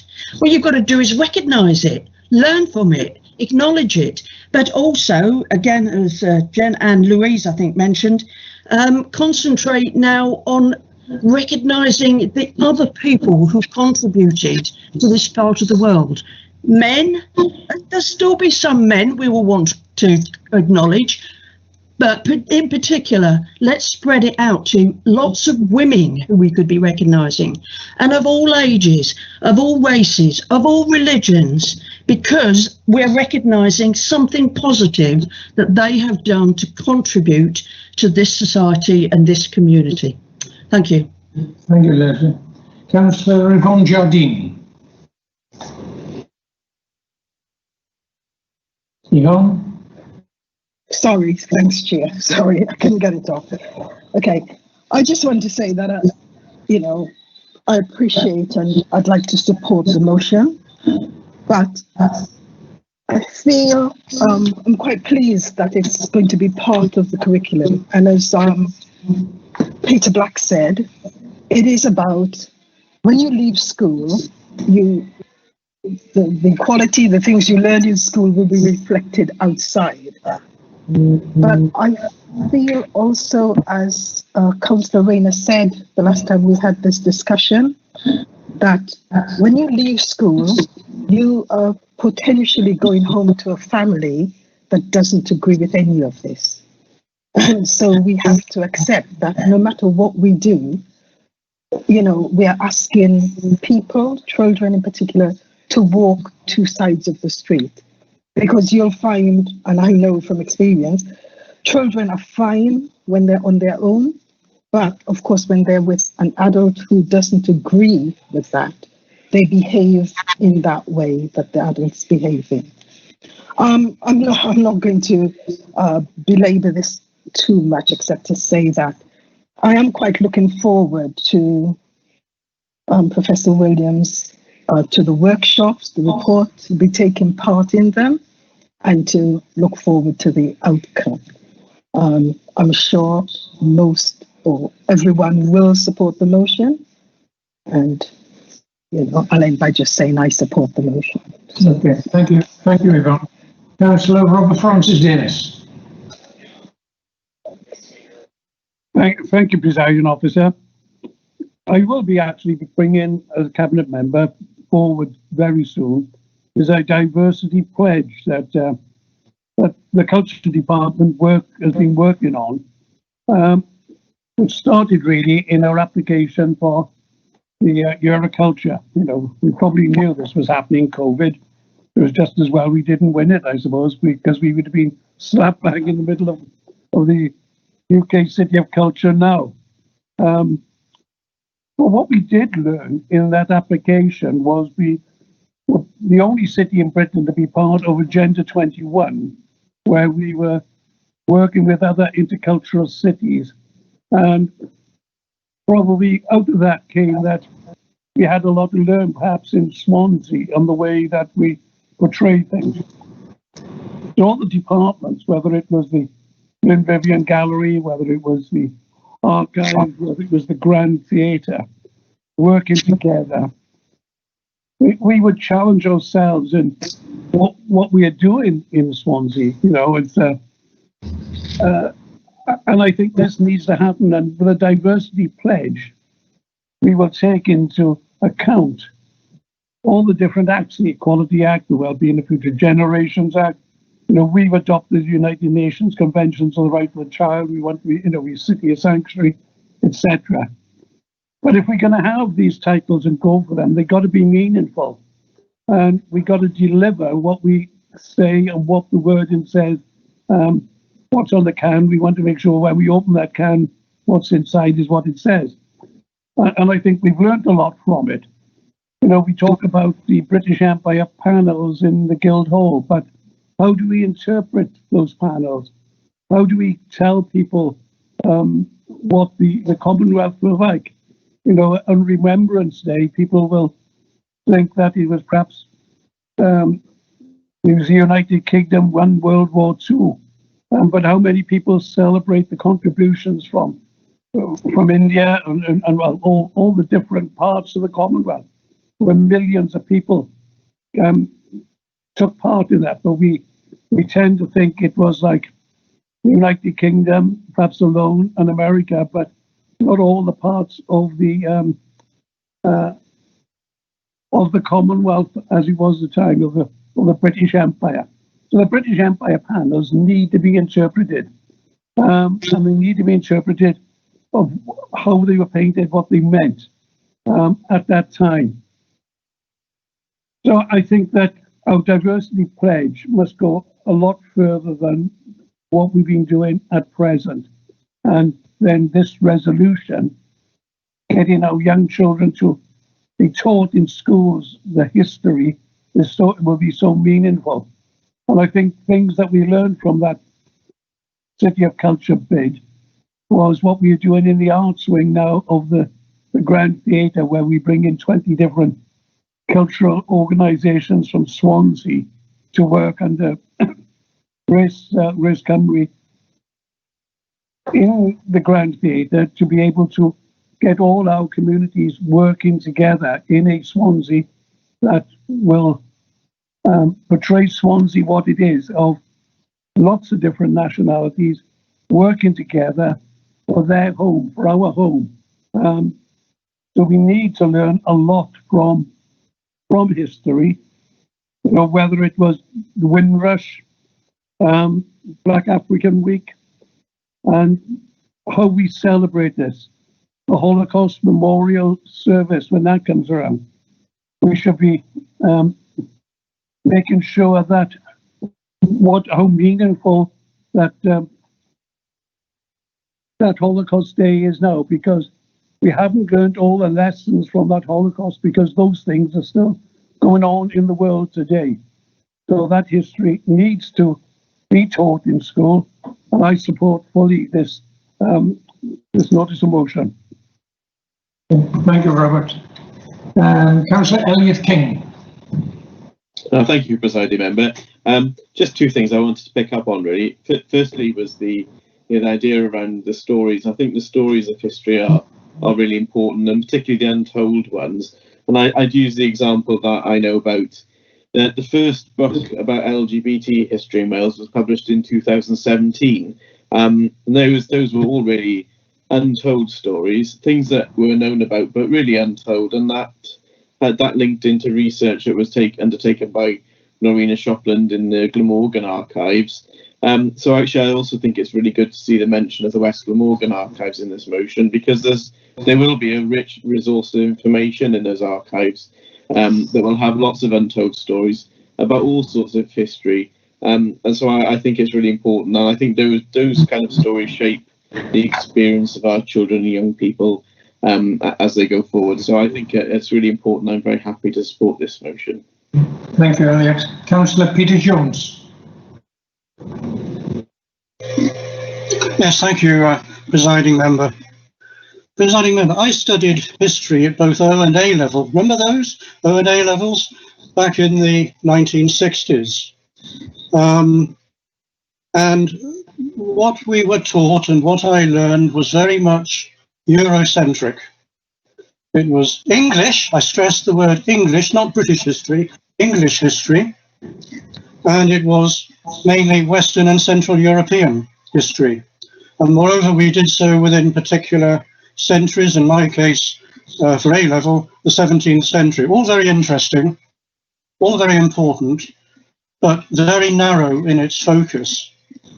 But we need to remember, of course, that we, Homo sapiens, we're a global species. We've heard the discussion, which I fully recognise and share, concerning, if you like, issues of race and so on. I don't want to go into that debate, we've had it already. But we need to remember that we are a global species and have been so probably for at least 15, maybe 20,000 years or more in our present form. But yet this isn't reflected, or it hasn't been reflected, at least it wasn't reflected in my day. You wouldn't have known in my day that there were separate civilizations and cultures in Central and South America, that there were separate kingdoms in West Africa, that the human species in its origin probably emerged in East Africa, that China had a long and celebrated and important history, that India had its own history, and that India's history didn't begin with Robert Clive and didn't begin with the British invasion and occupation in the 18th century, but long had predated that. That European history was more than just Grecian and Roman, but it predated that. You would form the impression that somehow it was white Europeans that mattered, and brown and black people and other cultures across the globe didn't matter at all. And I'm sure that that kind of history teaching is part of the problem that for many, particularly older generations like mine here in the UK, still have today, and tends to reinforce, sadly, some racist sentiment, certainly xenophobia, hostility towards asylum seekers, hostility towards immigrants, and so forth. So I would hope that any correction, restructuring of the history curriculum in particular, will recognise our global status and will recognise that humanity across the globe needs to be looked at equally and fairly, whether you're white-skinned, brown-skinned, black-skinned, or whatever, because that hasn't unfortunately been the case in history teaching, certainly in my day, and I suspect more recently too. Thank you, presiding member. Thank you, Peter. And finally, Councillor Allison Pugh. Yeah, thank you, presiding member. Yes, not to repeat really what people have said, I'm just really proud as a cabinet member for Better Communities that community cohesion sits with me, and we have a fantastic team of officers that work across the region here, and I know COVID has held back quite a few things taking place at the pace we normally would have, but we still are working with schools, we're still working in an integrated way on our anti-rumour policies and everything to break down the barriers, everything that is out there. you know, and I know I've mentioned before, you know, we are a diverse city, we're a welcoming city, we have 149 different languages spoken here, and that's something to be proud of. You know, and we have whole teams of people within the council and the voluntary sector all working together, and you know, together we can achieve things. And you know, we have to mention the PDC, the Equalities PDC. You know, I'm really pleased to support the PDC and the working group there, you know, looking at the wider story around the city. And these things, you know, it takes time and we can't rush. And we want to get things right, and we want to do things in the right way. And Councillor Stewart and Councillor Robert Francis Davis has mentioned, you know, we are working towards being a human rights city, and we certainly looking at the Holocaust Memorial service in January, where we'll be looking at a whole range of awful things that have taken place, not just the World War, because we don't want these awful things to be forgotten.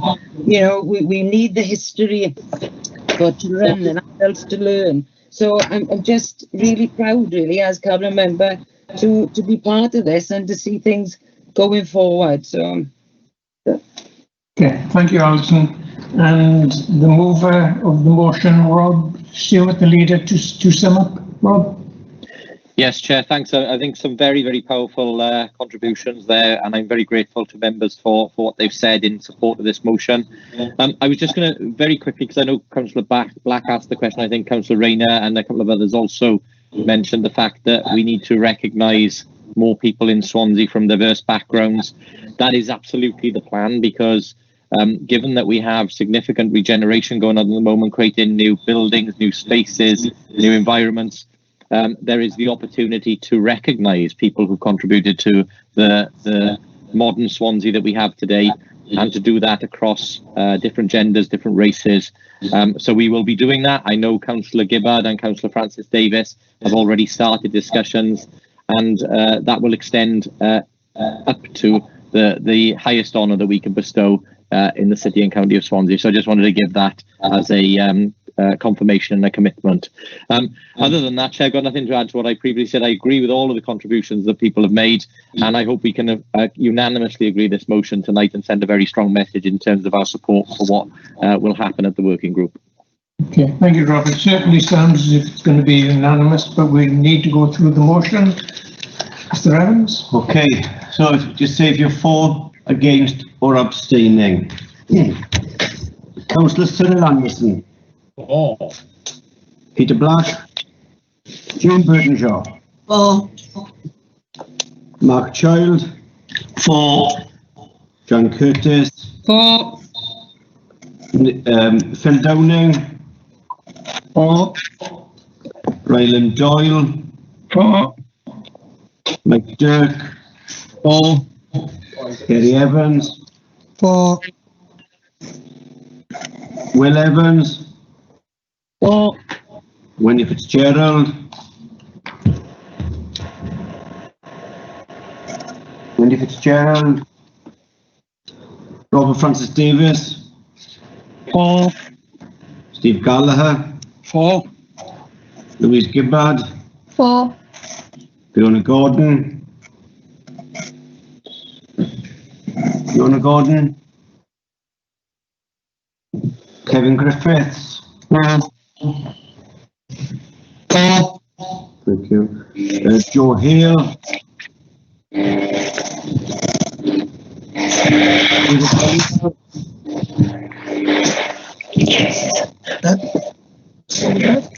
Halliwell.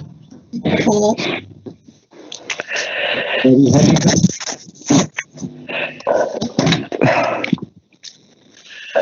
Hennigan. For. Axelwood Williams. For. Bev Hopkins. For. David Hopkins. For. Oliver James. Oliver James. Linda James. For. Yvonne Jardine. For. Jeff Jones. For. Lyndon Jones. Lyndon Jones. Mary Jones. 4. Peter Jones. 4. Susan Jones. 4. Edward King.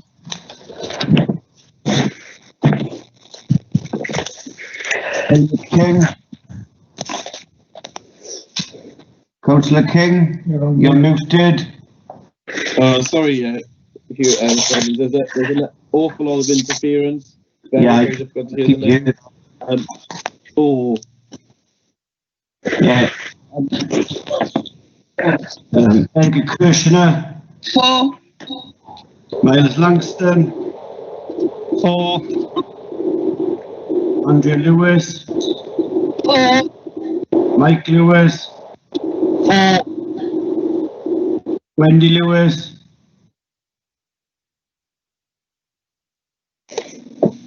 Wendy Lewis. Clive Lloyd. He's left. Paul Lloyd. Oh.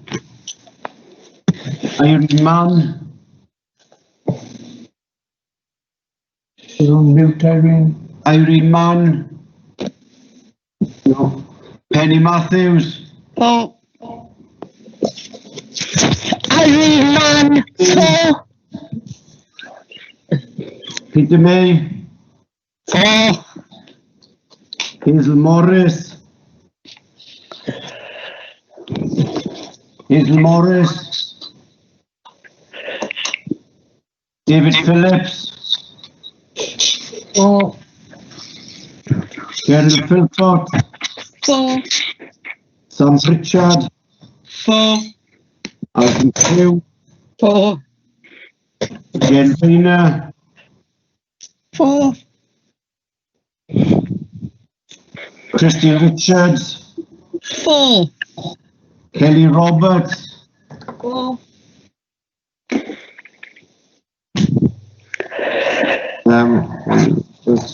Sorry, Richard Rowlands. Who's left?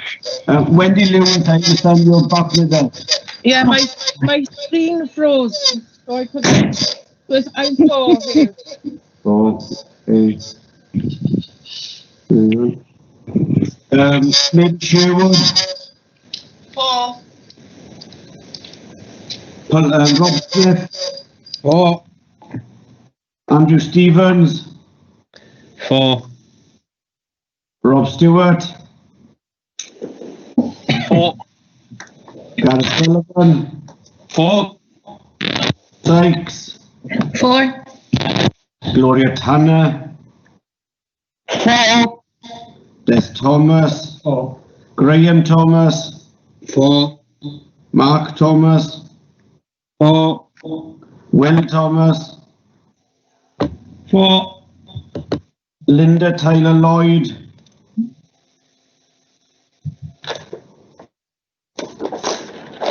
Gordon Walker. 4. Leslie Walton. 4. Mike White. 4. That's 55 for, no against and no abstentions. Motion carried. Motion carried. Okay, thank you very much, everyone. That concludes the business of the council today. Thank you for your attendance. I declare the meeting closed. Thank you, Chair.